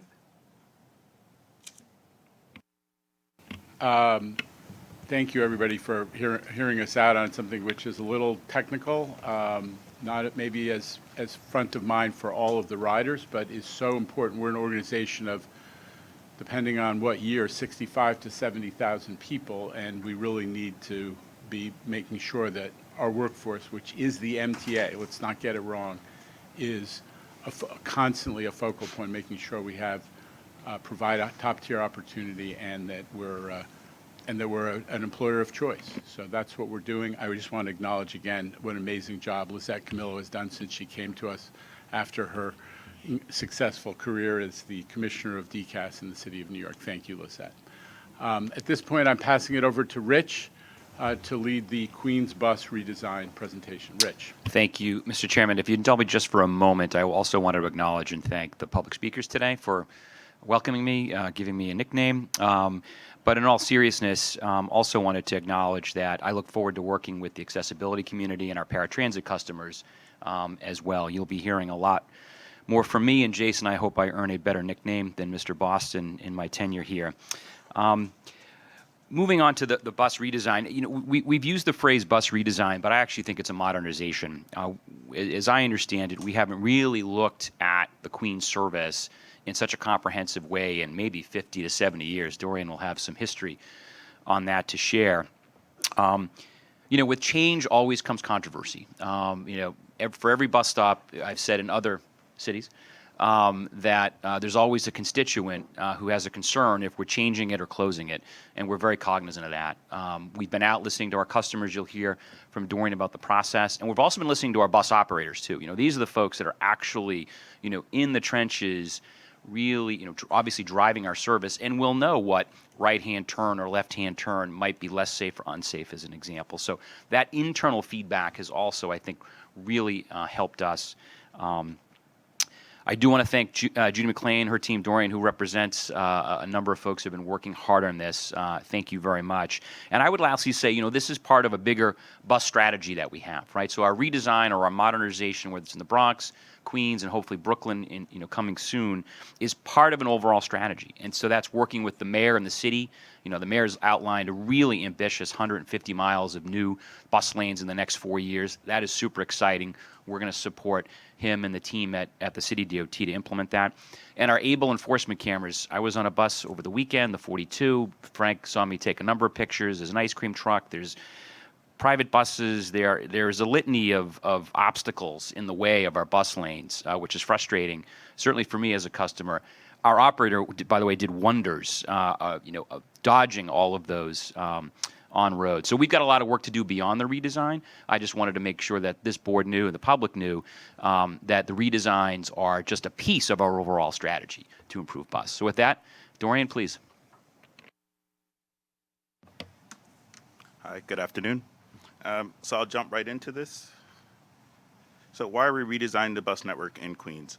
Queens has more bus routes, more bus riders than any other borough, with over 115 routes and over 800,000 daily riders. That actually, just Queens by itself would be the third highest in ridership, only after LA and Chicago. The Queens bus network, as Rich has said, has not really changed in a long time, but Queens, as we know, as a borough, has been growing and changing during this time. As an MTA, we've made minor incremental changes, but really never looked at the entire network holistically before. So as Queens has grown, congestion has gotten worse. During that time, our ridership has been decreasing, but also our service reliability and our speeds have also been decreasing during this time.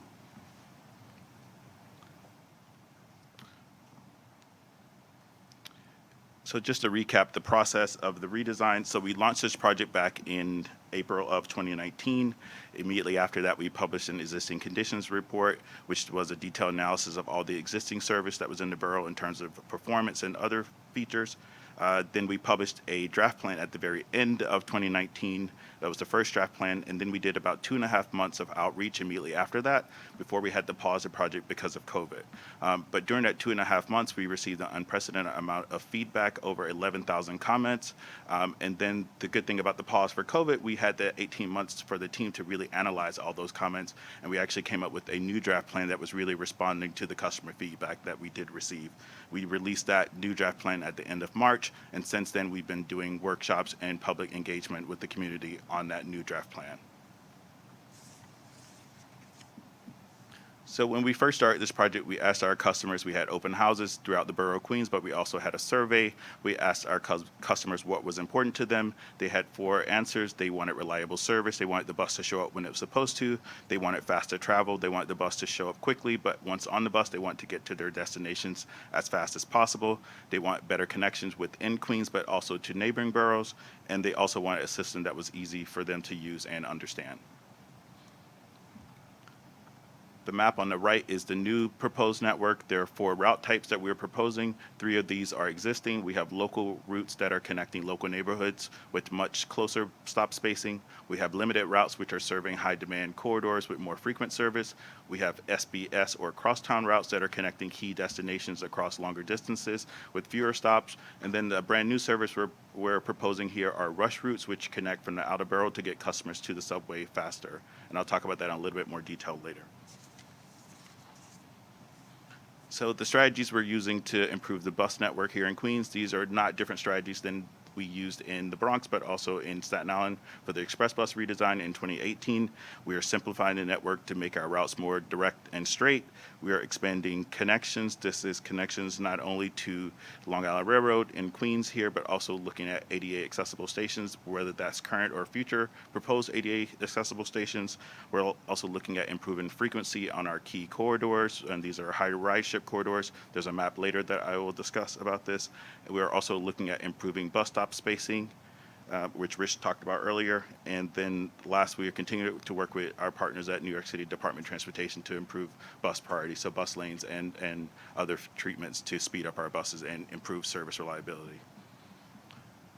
So just to talk about each of these strategies in a little bit more detail. So for simplifying routes to make them more direct, the example here is the Q23, which is serving 108th Street. Currently on the north and south terminal of the route is very meandering. So with this proposal, we are straightening the route along 108th Street, providing a more direct connection from East Elmhurst all the way down to Kew Gardens. We're also extending the route along Union Turnpike to provide a better connection to Fresh Meadows. So for better connections, this example is a brand new route. This is the Q51. This route will connect Southeast Queens all the way over to East New York and in Brooklyn, where the Gateway Center is. So currently, if someone wanted to go from Cambria Heights all the way over to East New York, they would have to go to Jamaica to transfer. So this would be a brand new route that really is filling a gap in the network. On Linden Boulevard, we don't have consistent service now. So this would be a very important east-west connection through Southeast Queens over to Brooklyn. And this is one of the 19 interborough routes that we're proposing in this Queens plan. Also looking at improving frequency, the map you see on the right is the red routes are our limited routes, the blue routes are our crosstown routes. What we're proposing here is an all-day frequent network. So every route that you see there will have service every 10 minutes or better from 6 a.m. to 9 p.m. on weekdays. So a customer walks outside at any time during that time, they know to expect the bus to show up within 10 minutes or better. So better bus stop spacing, as Rich mentioned, New York City has some of the closest bus stops in the world. With this proposal, we plan to increase the distance between local stops to be more in line with the global standards and more in line with the Bronx redesign plan. Every bus stop we remove saves about 20 seconds on average for our customers. This can translate to noticeable travel time savings over the entire course of the route. In the example here with the Q84, just removing bus stops will actually speed up the route. So someone going from the very end from Cambria Heights to Jamaica would save about 9 minutes each way just from bus stop removals. Whenever we do analyze bus stops, we make sure we're maintaining the bus stops that are heavy ridership, any that are providing key connections or transfer opportunities, but also any that are serving important community facilities such as schools, but also healthcare facilities. And then the last slide here is just looking at more detail from our relationship with DOT. We have identified 5 current bus priority projects that DOT is working on, but also there are 24 primary study corridors that they're continuing to look at to support the redesign, and there are about 25 secondary corridors. Downtown Jamaica and downtown Flushing are very special zones that they're looking at lots of street improvements. They are considering also the busways that they just implemented in the last few years, but also looking at other treatments because there's a huge concentration of buses that are moving through there and lots of congestion, so anything to help will have impact on several routes. And then just the last slide here is how our customers can provide feedback. We started this outreach at the end of March. We've been doing virtual workshops in Queens. There's 14 scheduled, 1 for each community district. We've done 11 of those. We had Community District 11 last night. Community District 12 is on Thursday, and there are 2 more next week. So that's one opportunity. If customers show up, they can actually speak directly to our bus planners if they have concerns about the proposal.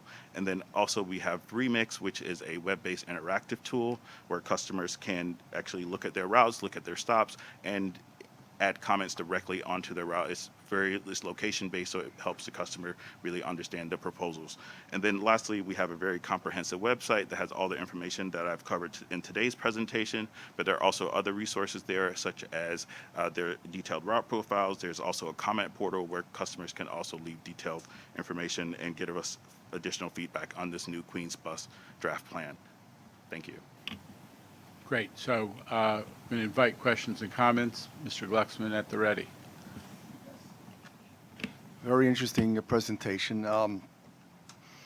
Queens is made up of a bunch of legacy bus companies that all got merged into MTA Bus. So are those routes, with your redesign, are any of those routes, the former private companies, being integrated with the current TA routes that they have?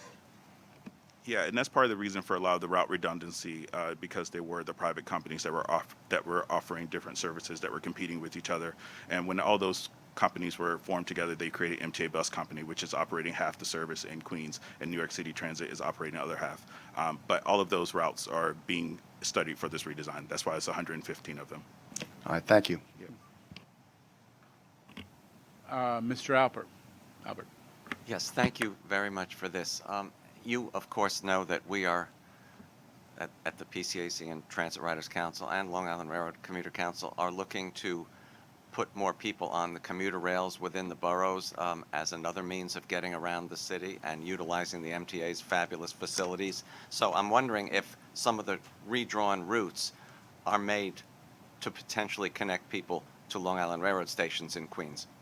Yeah, that's a priority. That's one, enhancing connectivity. So looking at improving connections to, like I said, Long Island Railroad, but also our ADA accessible stations currently and future proposed ADA accessible stations. Thank you. An important point is that in addition to just generally improving the connections, they're adding routes which are specifically designed to make those connections, and the team can provide more detail. It's a really important feature of this. Other The limited bus routes are now, did I hear right? They're now going to run every 10 minutes? Not From all 6, okay. Not all of them, but Okay. yes, most of them will be running every 10 minutes or better. Okay, and how do we pick which ones are going to run? They're really the high ridership corridors that we've Okay. chosen that really Right. are complementing the subways, which is obviously more frequent. Right, or some of them go to the railroad, the way. And there are a Interesting. lot of customers in the outer part that are really connecting, using the bus to get to the subway and taking the subway into the city. So Right. have a very Going to long the commute, railroad. and that's what the rush routes also will support. All right, great, thank you. Other questions or comments? I just want to compliment the team. This is incredibly complex, and you are now in the middle of 14 community outreach meetings, but there's a lot of other stakeholder conversations that are going to continue. We heard about one of them earlier today from the speaker's podium. This goes on and on. Rich, any other final thoughts on this topic? No, again, we hope to continue to bring to the board these kinds of, more strategic approaches. And again, welcome the feedback from our customers. This will only be a better service that we'll offer. I think we've already had good feedback and are making tweaks and changes as a result of the feedback. So please, this is not a foregone conclusion. We want feedback. Mr. Chairman, I should also say that much as was done in the Bronx bus redesign when suggestions were made and the whole attempt to redraw the lines were redrawn again to meet community suggestions and expectations. The same thing was done with Queens, so we really appreciate the fact that the MTA listens to the public, makes changes, and reports back. I think that's a way to instill trust in the public, get people riding, and make the routes as good as they can be. Okay. Thank you. That's an inspirational thought as we move to more routine board business. Thank you for that, Andrew. The minutes of the April board meeting and minutes of each of the committees have been distributed to all members. Are there any corrections or omissions? If there are none, yahoo. The minutes are approved as distributed and corrected and otherwise made available. The Bridges, Tunnels, Joint Railroad, and New York City Transit Committees met on Monday. However, there are no items for board approval. If there are no further reports from the chairs of these committees, and I'm glancing around significantly, we will move to the capital program report. Any comments on the board matters? Okay. Capital program. Mr. Zuckerman, would you deliver the capital program report? Yes, sir. The capital program committee met on Monday and reports the following. There are 3 procurement actions, 1 competitive and 2 ratifications for a total amount of $47 million. We recommend these items and I move them. Is there a second?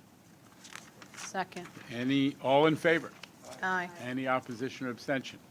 The items carry.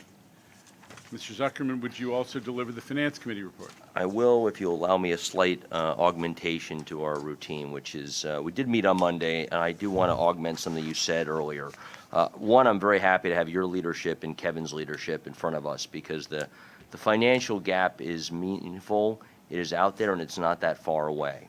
Yeah. And New York only works because of the MTA, and the MTA therefore has to work. The budget gap has to be closed. As the recent chair of finance, I am committed, and we have been demonstrating this, that in each monthly meeting we are talking about the nature of our revenue shortfalls relative to pre-COVID and our cost increases that are here, some here and some are coming.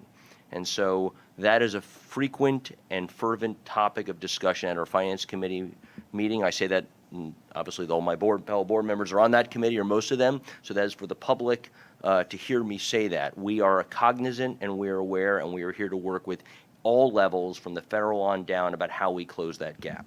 So I just want to say that and then move to the more routine business of the following, which is we do have 1 action item this month, which is we need board approval for our annual investment report and all agency investment guidelines. We recommend it and I move it. Okay.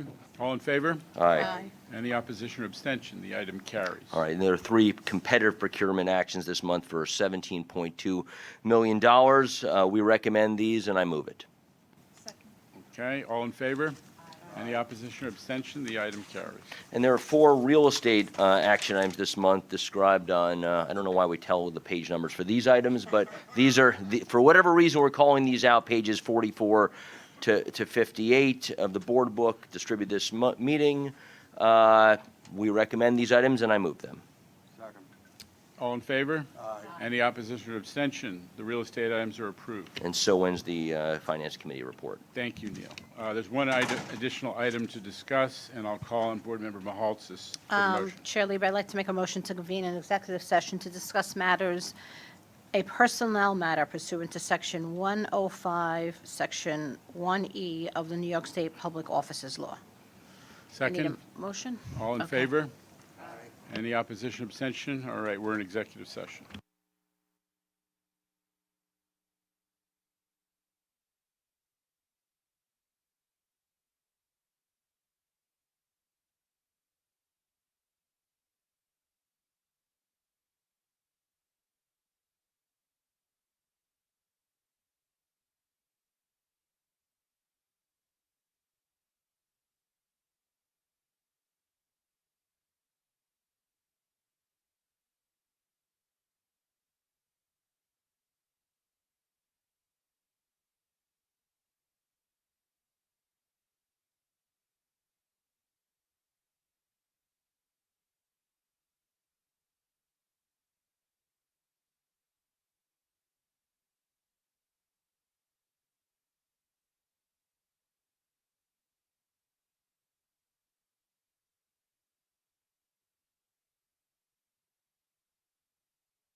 No, I think I have to go first.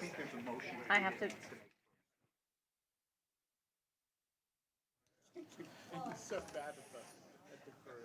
Okay.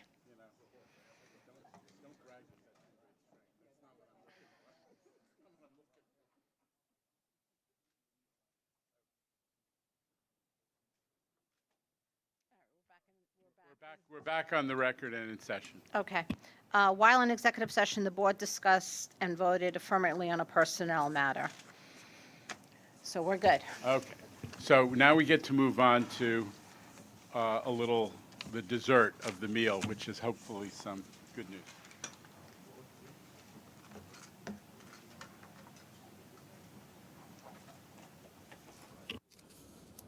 Board, members of the public, it's my pleasure today to honor two heroes of the subway who saved a man's life in our system last week. NYPD Detective Henry Greco and police officer Jason Macaluso were patrolling the Grant Avenue A station on May 18th when they saw Suleiman Rafi fall onto the tracks. We all know the roadbed is a dangerous place, and in this case, particularly so because thank you. All right, I started too quick. Thank you. I started too fast. Thank you. Thank you. Thank you. Thank you for having us. We'll just wait till everyone gets settled. So I was saying Detective Greco and police officer Macaluso were patrolling the Grant Avenue A station on May 18th when they saw Suleiman Rafi fall onto the tracks. We all know the roadbed is a dangerous place, and in this case particularly so because Mr. Rafi is blind.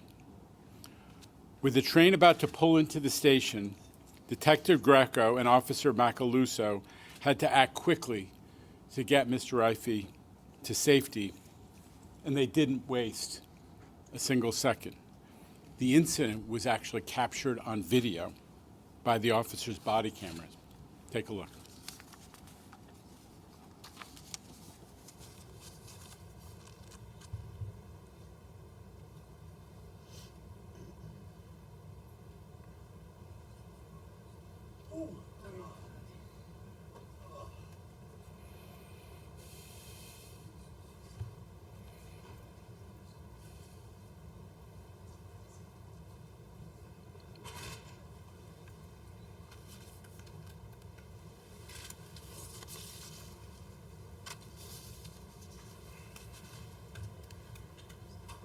Sir, you okay? Yeah. Okay. All right. I'm glad we saw you. Wow.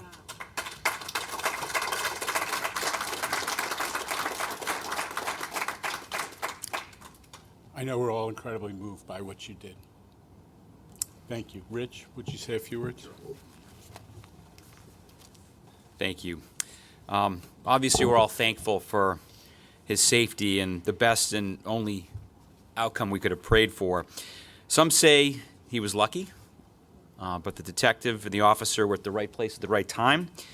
Truth be told, 3.5 weeks on this job, I can tell you that the acts of heroism you just saw are happening all the time by the NYPD and our transit employees. So thank you for your actions. I want to thank Jano, the mayor, and NYPD for everything that they're doing for our employees to keep our passengers safe. Jano?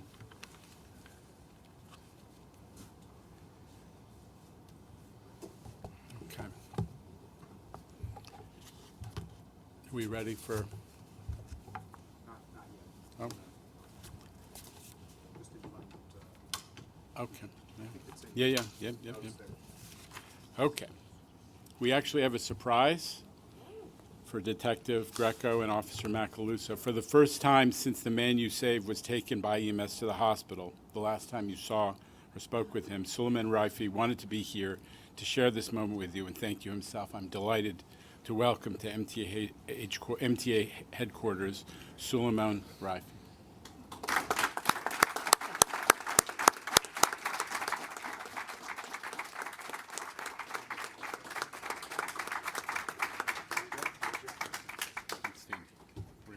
Bring close. Thank you for being here. Thank you for having me. Would you like to say a few words, sir? Um, I want to say thank you for the officers who rescued me last week. Without you, I would never be here today. So I'm grateful for you being there at the right time. And when I heard your voices, I knew I'd be okay. And I'm okay today. And again, from the bottom of my heart, you're my friends for life, for saving my life. And I really appreciate you. Also want to thank the Trauma Center at Brooklyn Hospital for taking care of me last Wednesday. And again, thank you. Thank you. Thank you for being here. Thank you for being here. Now it's my honor to present Detective Henry Greco and Police Officer Jason Macaluso with the highest honor the MTA provides to non-employees. In honor of your quick thinking, courage, and selfless act of heroism on May 18, 2022 at the Grant Avenue Station, the MTA hereby recognizes your bravery. And I'll read from the certificate. On that date, you observed a man fall onto the tracks, Mr. Suleiman Rafi, Yes. and at risk to your own safety, immediately provided assistance. With the train arriving in the station, you alerted the operator to the emergency and pulled the victim back onto the platform, saving his life. They lifted me up with their hand, they carried me up. Thank you for being heroes of the subway. Detective Greco. Thank you very much.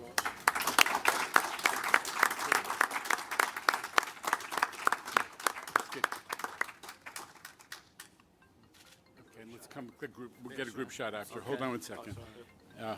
And Officer Jason Macaluso, come close over here.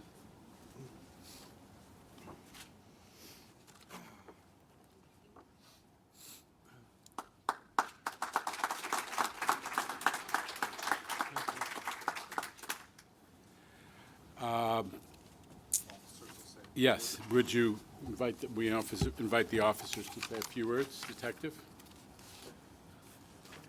Just want to thank everybody for having us here. We really appreciate it. Thank you so much. And we don't see ourselves as heroes at all.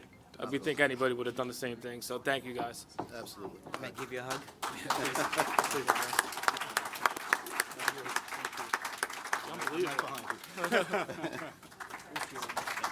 Thank you.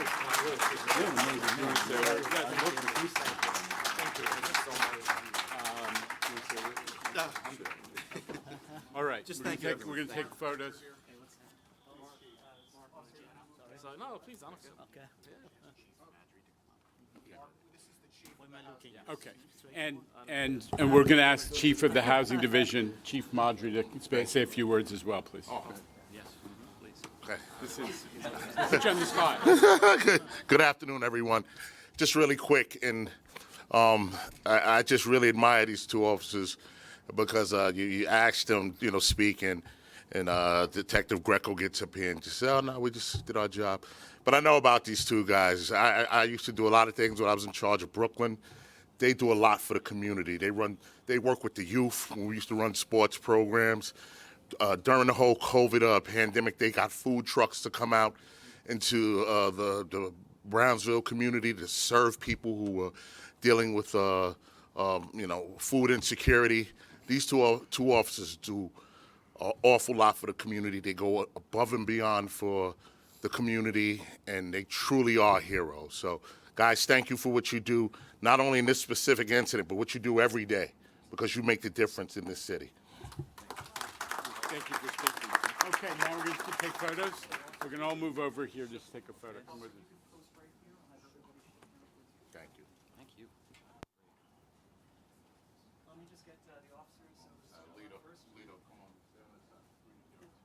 Then if the press has questions, we'll take a few on-topic questions if you have for the officers or for the gentleman who was on the tracks. Do that in just a moment.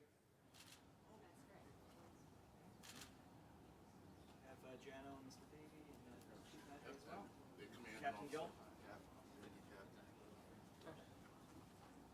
Directly in front of you?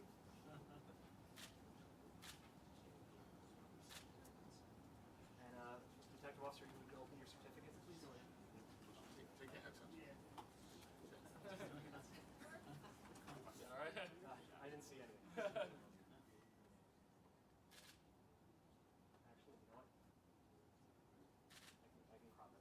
the floor behind you. Thank you,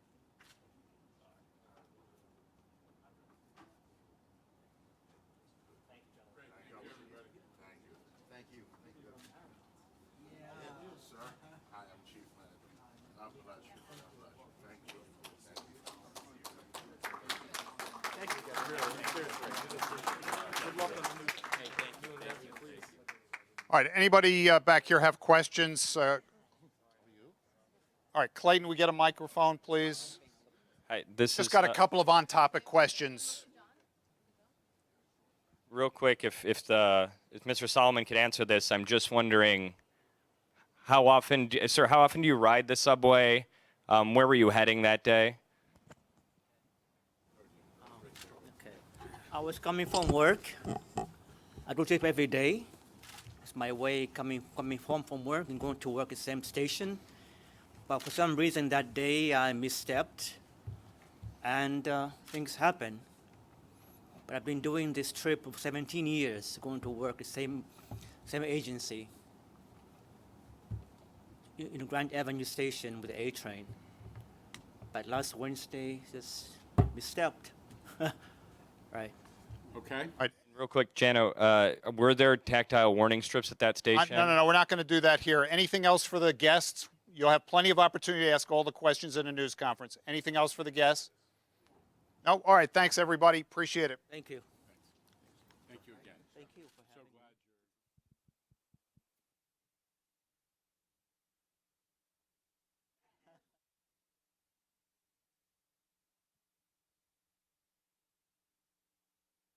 me. Okay, adjournment. Do I have a motion to adjourn the meeting? Second, the meeting is So adjourned. moved. Thank you. Thank you.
Make sure we're live. Everybody can hear, right? Okay, fabulous.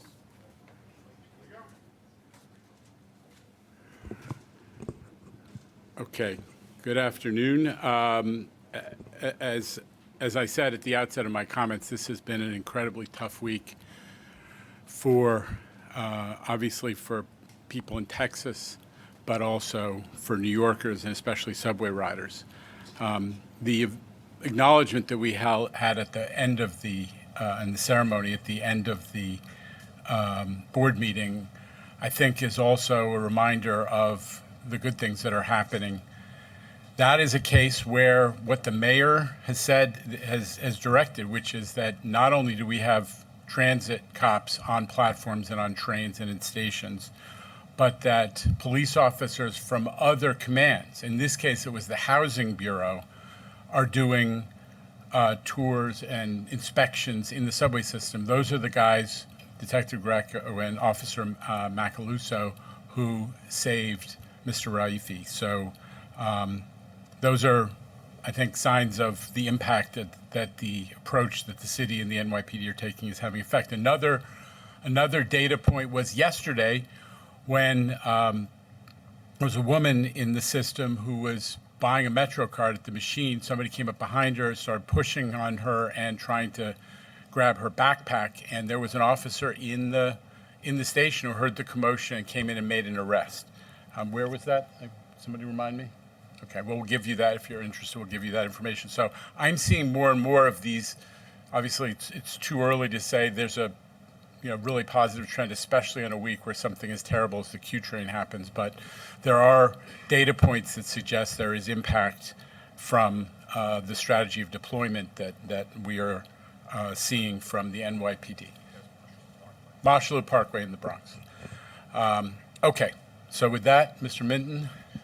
Great. For those who are joining us by Zoom, remember, use the hand-raising feature. We'll know you want to ask a question. We go first to David Meyer of the New York Post, who is approaching a milestone birthday. David, welcome. Which is, I'm going to be 31, to be clear. I'm just joking that I'm turning 40 because I feel beleaguered. Jano, 2 questions, if you don't mind. First is on Omni. I'm wondering if we could get an update.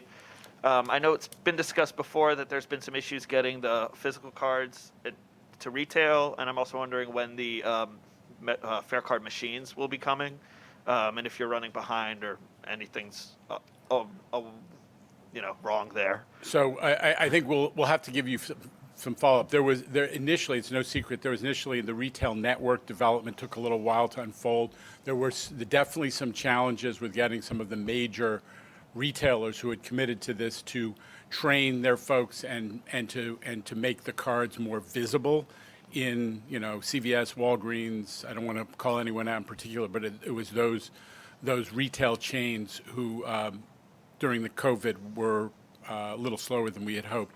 So I think we've made significant progress. We'll give you some follow-up specifics so you can report on those, but I just don't have those handy. You don't know when the machines are coming? The vending machines? I'll provide that. Fair enough. Okay, and the second question is just, I'm wondering, obviously we've been talking about security and safety for a long time, Yes. and then we had this horrible thing happen this weekend. I'm wondering if there, twofold question, if there are any new ideas or new things that you've discussed specifically since Sunday's shooting to add to the response that you've already, started, and specifically on gun interdiction, if you could talk about specific, technology or other strategies that you might be considering or discussing with the mayor and whomever. Yeah, I'm not going to go into sort of private discussions, but listen, we everything that is being looked at in terms of gun interdiction, we're interested in. So we are definitely getting into those discussions seriously. There are a lot of different technologies out there. I would say very few of them have been used in super high volume locations. They rely on technologies that identify guns by shape, but we're looking closely at all of those technologies as part of our effort to upgrade security. But coming back to the basics, which is we know that among other things, what does work is some responsible, even-handed, and non-discriminatory fare evasion enforcement, because even since there's been a little more focus on that recently, and the numbers have, as Chief Wilcox reported on, the numbers are up, they are getting loaded guns. And also, we had again and again stories, and we can provide these to you, where, somebody was in the system, whether doing something improper. There was a cop on the platform, there was a cop on the train. They intervened, loaded gun. So there's been a series of loaded gun arrests. The mayor's talked about how many guns they've taken off the streets, but we're starting to see the impact of the presence of police officers in the system. But stopping people before they come into the system with weapons is also part of the goal, and we're definitely appreciative that the police department is starting to pay more attention to that. All right, the Mosholu Parkway situation was yesterday at 8:57 a.m. if anybody's looking to follow up on what the chairman was talking about. Jose Martinez on the end from the city. Jose. Hi, Jano. Two questions, and I just blanked on both of them. Number one, can you follow up at all? Has there been any follow-up at all with Mayor Adams or with City Hall in terms of the issue with the drug use near the overdose prevention centers? Yeah. And my second question, I'll let you answer this one, and then they'll come back to me. Okay.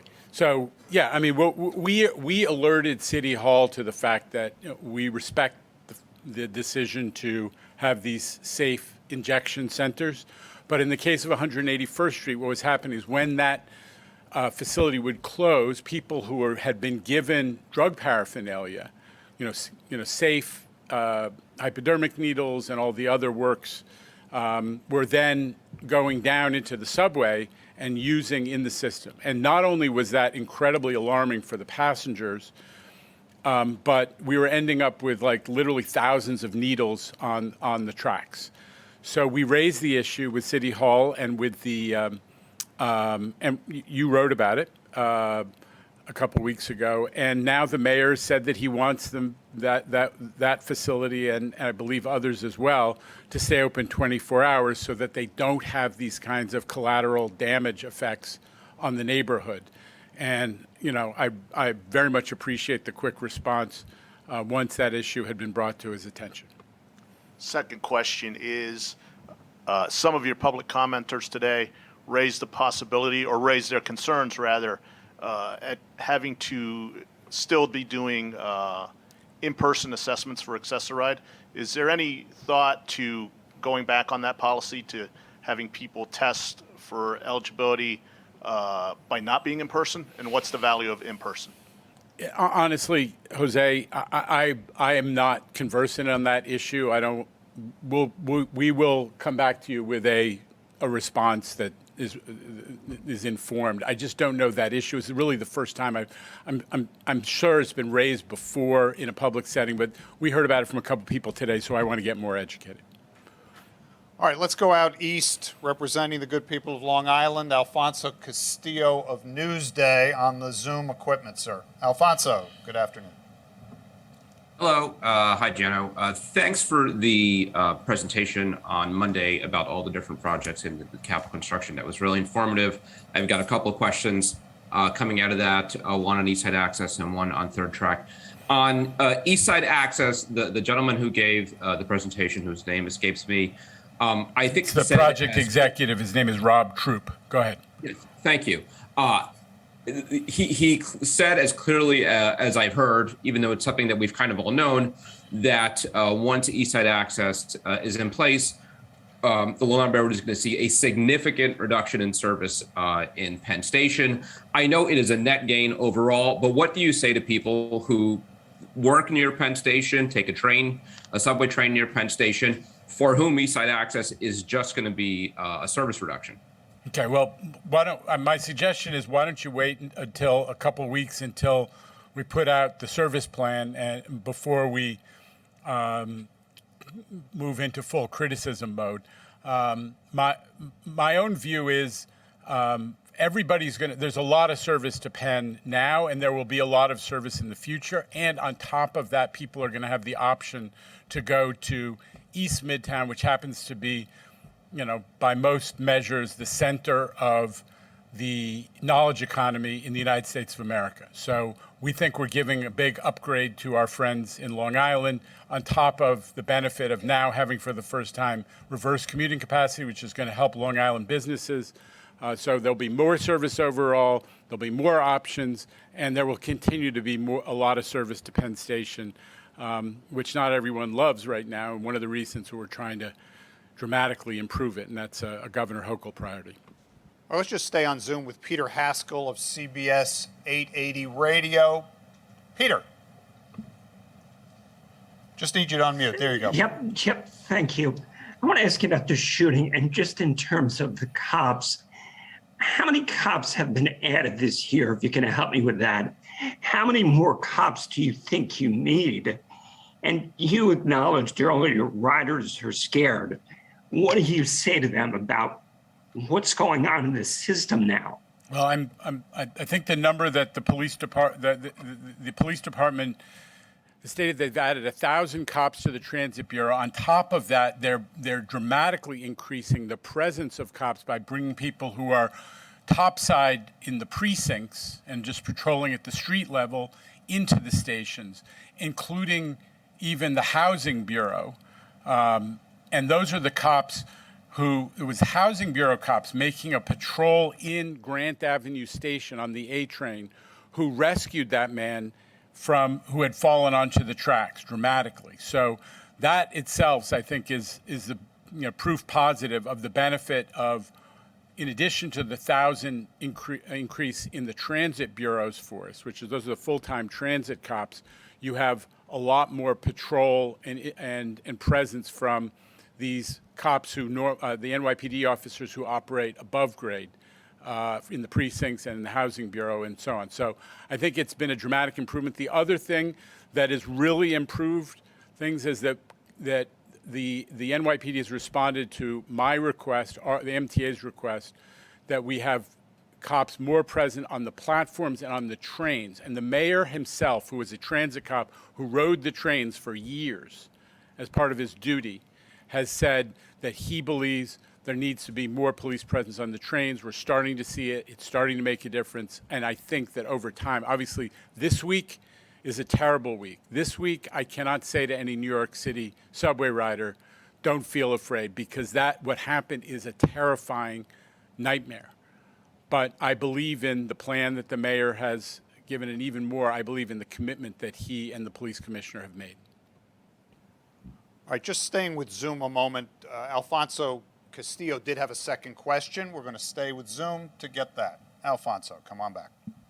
Hi, thanks for doing this. I'll keep it short. Regarding a third track, when it was discussed on Monday, I think what we heard was that substantial completion in December, which would be on time, but that there are elements of the project that are going to go into sometime next year. Was that always the case, or are there some components of this plan that have fallen behind, understanding that the track and service on the track will be operational by the end of the year? No, nothing has fallen behind, and we'll go through it line by line with you, because I don't want there to be misunderstanding based on semantics. What we've always said is that we're going to put the project into service this year, and we're going to do that. As you know, Alfonso, finishing up a major project involves all kinds of punch list items. The contractor has to provide manuals. They have to provide, as-built construction drawings. This is the usual process for finishing up a major project, especially on the paperwork and the resolution of, all the small cost issues. So this project is exactly on schedule. I don't want that to be misunderstood, but we're happy to take you through, chapter and verse. It's on the schedule that was set, 4 years ago when it began. Well, let's move on here to Skylar Woodhouse of Bloomberg News. Skylar, good afternoon. Hi, Jano. Can you hear me? Yes. Yep. Okay. I wanted to ask, you're talking about ridership in the central business districts. I was wondering what is being done to, bring that ridership back. I mean, I know people aren't coming back to the offices at a fast-paced here, but are you talking with any companies about, possible ways to, make sure that when they are coming into the office, it is by the subway. Are you having any conversations around that? Well, the first thing we did is to create, the old-fashioned way, which is to create discounts to try to lure our customers back. And that was, what you know as the Lucky 13, the automatic weekly unlimited ticket after you tap 12 times. So we're doing that. We did a significant campaign, marketing campaign, Welcome Back New York, which continues. We are working with individual companies and with the Partnership for New York City to get the message out about what's going on and to hear them about what issues they have in mind. We started to work with them on strategies for bulk purchases of Metro cards and ultimately of Omni system, of Omni fares, so that they can provide transit as a benefit for their workforce. And we are supporting efforts to make sure that the old transit check, which is the sort of pre-tax, the pre-tax deduction which goes to transit, the federal transit benefit, can be untangled so that people can access those funds so they can use them for transit. Right now, in many cases, they're caught up in an account where they don't have access to it because they're not riding as frequently. So all of those things we're doing. The biggest thing that we're doing, Skylar, is we're trying to make sure that the subway system is safe and that it feels safe, because that is the number one issue that we're hearing from companies and from leadership organizations like the New York City Partnership. Thanks. Okay. All right, moving on to Kevin Duggan of AM New York. Kevin. Hey, John. Can you hear me all right? My first question I've got two is a bit of a follow-up on what Skylar was asking about. You had those interesting maps juxtaposing where ridership is slowly to come back and where it's almost pre-pandemic ridership in outer boroughs and working class areas. I was wondering how that has affected your thinking. Are you thinking of, has that affected at all how you're planning to run service in these areas where there's a lot of demand coming back? I see it's also looking at the map of where the ridership is coming back, like, Jackson Heights, Queens, East New York, Brooklyn. Those are a lot of areas where the city ticket would be a very, interesting option for people as well. So is that influencing maybe future discounts or any other changes of how you're approaching the return of ridership? Well, I appreciate the question, because since we offered that discount on city ticket, $5 for any trip within the city off peak, we have actually tripled the percentage of commuter rail rides that are being taken by people within, from New York City station to another New York City station. So there's a significant move and a significant take-up of New Yorkers who are opting for a faster commute, which we've now made affordable on commuter rail rather than maybe relying on a longer subway ride. So we're thrilled about that. We want to encourage that. There's no question there's a little more room on the commuter railroads because post-COVID ridership, although commuter railroads have actually been coming back pretty fast, we want to take advantage of that and make sure that New York City folks get the benefit of that. As for future service adjustments, look, we are definitely looking at the way the service pattern is emerging. Contrary to some of the public discussion, the peak has been reestablished. The peaking is definitely back, but it is at lower levels of ridership. So what we're looking at is maybe we can provide additional capacity to some times of day or some times of the week that need more service. And no secret that we're especially focused on the nights and weekends, where the percentage take-up has been stronger. There is a lot of discretionary ridership, and we want to encourage and reinforce discretionary ridership. Thank you. And then my second one is I wanted to check in again on where you're standing on the subway station restrooms. You've mentioned in the past the concerns are about safety of staff or people, using drugs in the bathrooms, which I feel like those are things that probably happened before the pandemic. So what is different at this point that's still holding up the reopening, or is it just not a priority for you guys anymore? I don't know if you have noticed it, but there has been an increase in public drug use and in the impact of folks who are struggling with both drug use and mental health issues in public space in New York in general, and especially in our mass transit system. So, respectfully, I don't accept the premise of the question. There has been an upsurge, number one. Number two, as I said from the beginning, the issue is we are way, way, way short of cleaners.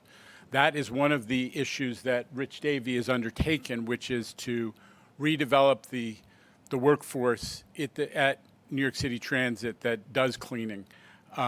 So that is, two issues here. One is we need more cleaners so we can actually accomplish the work. And two is we need a strategy that allows cleaners to do their work and to feel safe and to be safe. Both of those issues are being undertaken.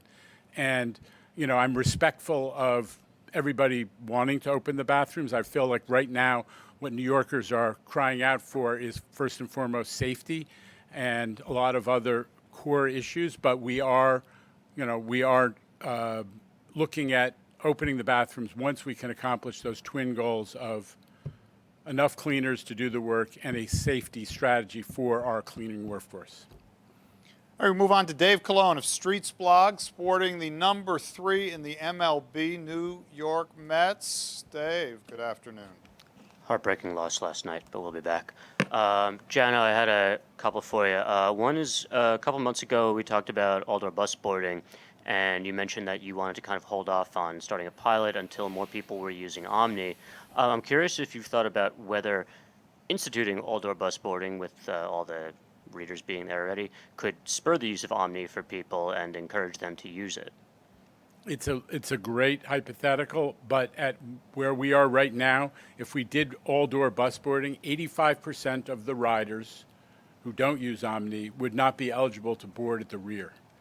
And that's not, as far as I'm concerned, a fair situation. And obviously, we are coming back from a period of time when people were encouraged to board at the rear and buses were free.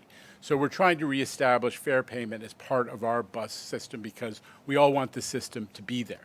But the principal issue, it wouldn't be fair to say, open the door and then try to only limit it to people who are paying Omni because we're not there yet. That's the bottom line. Now, the other point that I hope that you will cover is that all-door boarding is only one small piece of a much bigger equation of how do we make buses faster in New York. And right now, there are opportunities to really speed it up. One, bus redesign. We believe passionately that those redesigns are going to give us faster service, less meandering routes, more direct routes, and specific routes that are designed to stop less frequently and carry people quickly to major destinations like subways and commuter railroads. Two is we need bus camera enforcement. We need to be, together with the city, we need a heck of a lot more bus camera enforcement because it works. All of the evidence is when people get a ticket, their probability of getting another ticket for being in the bus lane is way down. Three, we need to convince the major trucking outfits in New York to disincentivize their drivers from parking in the bus lane. A lot of them are paying lots and lots of, millions of dollars in fines, but they've worked it into their business model, and we want to discourage it. So I'm going to start discussions with some of these major trucking outfits, utilities. I don't want to name people like UPS and FedEx and Fresh Direct and so on, but those big companies, Verizon, whatever. But we want them to disincentivize their drivers from blocking the bus lane instead of just paying tickets and saying, well, this is part of the cost of doing business in New York. And the other thing we can do is work with Mayor Adams to make sure that we really do get to all the bus lanes that he has set as his goal. And we're hot on the trail of our friends at DOT to say we need to move forward. If we're going to make Mayor Adams' goal, we need to be rolling out one bus lane after another, chop, chop, right? So those are our goals.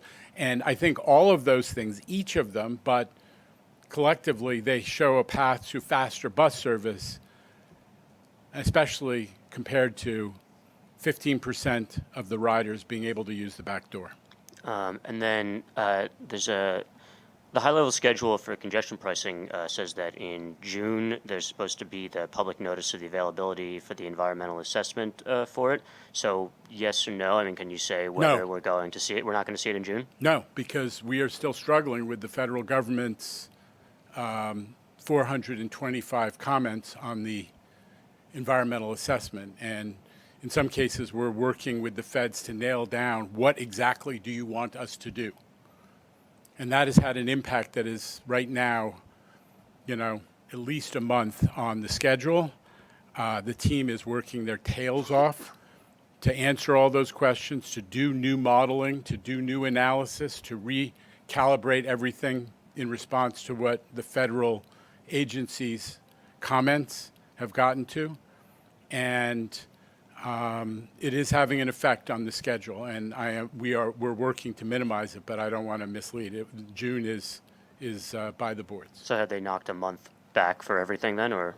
We're working to when the issues come to rest, we will definitely update all of you. But our determination, I mean, the governor has been direct, has been clear with me. She wants congestion pricing done, ASAP.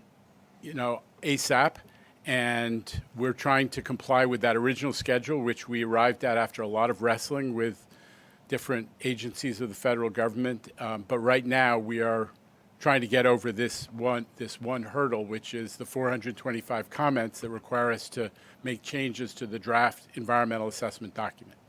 All right, two more, one in the room, one on Zoom. Let's do this first. Clayton Gusa of the New York Daily News. Hi, Jano. Good to see you. First, I have three, but first I just want to re-ask what I asked earlier about the tactile warning strips. Sure. They weren't at the, they didn't appear to be at that station where that gentleman fell. Yeah. Are there plans to bring them to the station? How many stations do not have those strips, and what's the timeline to bring them It's there? a fair question, and I'm sorry you didn't get to ask it before, but I'm glad we're asking it here. So you were right. That station has the old-fashioned yellow paint with the grit in it that was the non-ADA compliant way of marking the edge.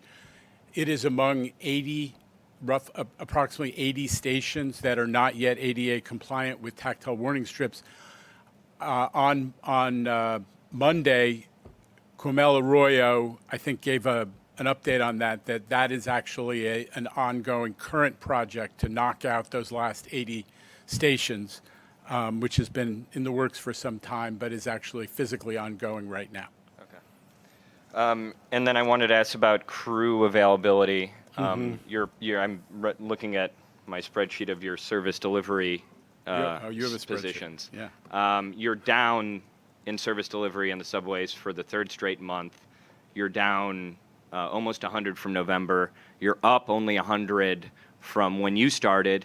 And that was already down from about 800 from pre-pandemic. Okay. You guys attributed 10,000 train delays last month to lack of crew availability. I mean, Lizette laid out what you guys are doing for hiring, but you're seeing things go in the wrong direction for subway crew availability. So I'm not sure I agree with your numbers. You seem a little cranky today, They're your numbers. Clayton. Yeah. Did you have a bad time on the Amtrak train? Yeah, I'm going to write about it. Yeah. We're all going to hear about the Amtrak train, but, I would never say anything bad about Amtrak. You'd never say anything bad. Look, my understanding is that the lost runs due to crew availability have gone down from 600 to 200 in the time frame since I've been working on this with the team. We'll check it. I trust your numbers, but those are the numbers that are given. So I don't think we've slid backwards quite as much. Rich, if you're happy, you're welcome to join me for this one. Look, Clayton. There's no question. There's no mystery to this. We took a series of aggressive actions to try to deal with it, which is the retirees were one piece, creating incentives for folks to take OT were another piece, actually giving specific incentives for people to delay vacations during Christmas was another piece. But the most important one is civil service hiring, because these are civil service jobs. And what's happening is, there's no mystery to this, is that the civil service lists are not yielding as many takers as pre-COVID. That's the reality. So we have, we increased the number of trainers, we compressed the pace of training, we did all those things, and yet it has not gone quite as fast as we had hoped. So we've lost about a quarter. In the bus operators, we are on schedule vis-a-vis our hiring, so I hope you'll acknowledge that. But with respect to conductors, I think we're going to be, instead of Q3 getting back to full levels of service, we're going to be in Q4, and train operators will now be the first quarter of 23. But as we talk about this, I think it's just important to recognize that this is a function of the way the market is, reacting. Is that there are a lot of people hiring, there are a lot of government jobs because people sign up for multiple civil service lists, right? And we are getting a slightly lower yield than we used to. We are redoubling our efforts on all those other strategies that I mentioned, Clayton, which are familiar to you, about bringing retirees back and getting the existing workforce to do a little more time on the rails in order to offset it. I think our service delivery has stayed pretty solid, but you're speaking to other numbers. Rich, you want to try? So Clayton, just two other points to mention. Number one, we're being very transparent about this issue, right? Respectfully, it was no one's sleuthing. I think Demetrius Critchlow mentioned it on his remarks on Monday that this was a challenge, right? So we're being transparent with the public that this is a challenge. That said, as Jano said, we've made progress, but there are a lot of moving pieces that we're working on for sure. But two, I do want to call out our employees, our folks who are actually stepping up. I was up at Pelham on Friday doing a tour of the Bronx redesign and chatted with some employees up there. And, they're filling shifts and runs on their break time, which we very much appreciate, right? So the people who are here working are also stepping up as well. So we just want to acknowledge that. But again, we're not where we want to be, but we're working on it. Okay. And lastly, I wanted to ask you about Crossrail in London. Much has been written about that, it's a delayed project, but it's really transformative for that city. And it begs the question, we have plans for 3 new stops in East Harlem and the Upper East Side. We have plans for 1 new station opening up in East Grand Central. I think the general question that I get from readers is why can't we have something so nice in New York? Okay, well, if there were a project that had as many budget and schedule problems as Crossrail that we did, do you think Clayton would be citing it as a proof of concept? I'm not as sure. Listen, what are we doing to expand the system?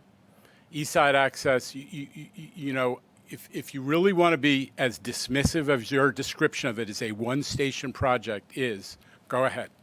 But you'll lose credibility with me. East Side Access is transforming it's going to save millions of people over the next, generation, huge amounts of time, and land them right in the middle of the busiest business district with the highest value-added office jobs in the United States. So the idea that it is just a one-stop project is not fair, and it's not accurate. You really ought to reconsider that characterization. It is a dramatically transformative. It also addresses, everybody loves to talk about Gateway. We understand that we need more under Hudson capacity. East Side Access is our gateway because we have only one way for Long Island Railroad customers to get in and out of Manhattan. It is the backup, just the way Gateway is a backup for that existing Hudson River system. And it's going to be a dramatic improvement for people in Long Island. And we've already talked about the importance of reverse commuting.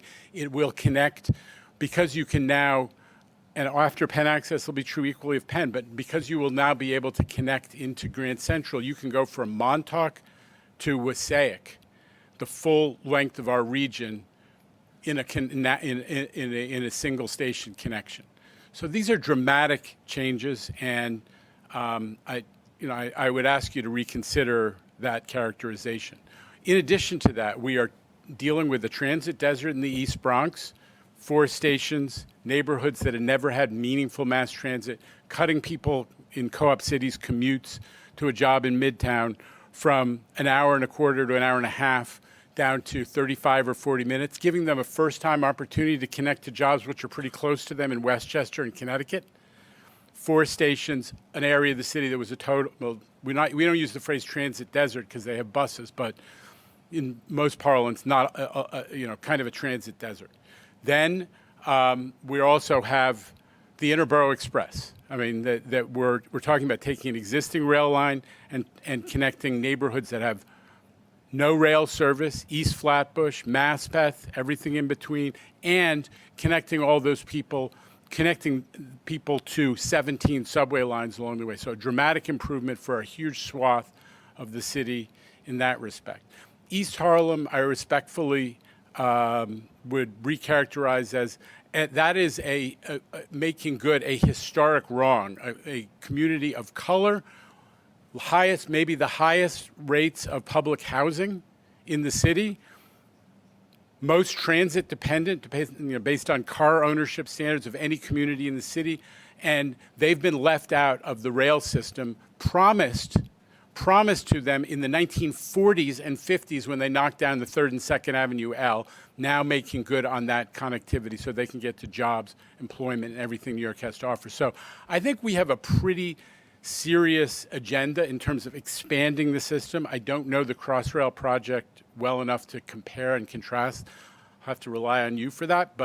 And then you add on what we're doing with the bus system, which is it may not be as sexy as a new rail facility, but it's a dramatic improvement when you are making buses real mass transit, as we are trying to, between the redesign of the buses and also busways, bus lanes, tram enforcement, and so on. So I'm pretty excited about the expansion agenda we have, but, I'll ride the Amtrak train with you and see how they're doing elsewhere. All right, for the record, I think he flew back. But we move on to close it out with Dave Porter of the Associated Press joins us on Zoom. Dave. Hi, Jana. Can you hear me okay? Yes. All right. Thank you. I just want to get back to the subway security and technology for a second. Obviously, you said you didn't want to divulge to your private conversations with City Hall. In the past, you've basically said that any type of sort of airport style security or metal detectors in the subway would not be feasible, which is pretty obvious. But the mayor's recently talked about this other technology that can scan, apparently thousands of people as they walk by. And you pointed out that stuff like that isn't currently in use in high volume places like mass transit. But I wonder if I could just get your take on whether something like that might be feasible and might work, might help. Yeah, it's a fair question, but the truthful answer is it's premature to say, and we're serious about exploring every one of these technologies. I think we will get there. It's a question of time and technology development, but every one of these things is interesting to us, and we're going to look at all of them. And I love the fact that we've got a mayor who's passionate about technological innovation and that we have as a partner in this. Because at the end of the day, the NYPD and the city have responsibility for the safety of our subway system. So this is something we need to do with them, in many cases by them. So I'm going to work with them on all of this. All right, thanks, Jano. Thank you, Rich Davey. Thanks, everybody. And good afternoon from Lower Manhattan.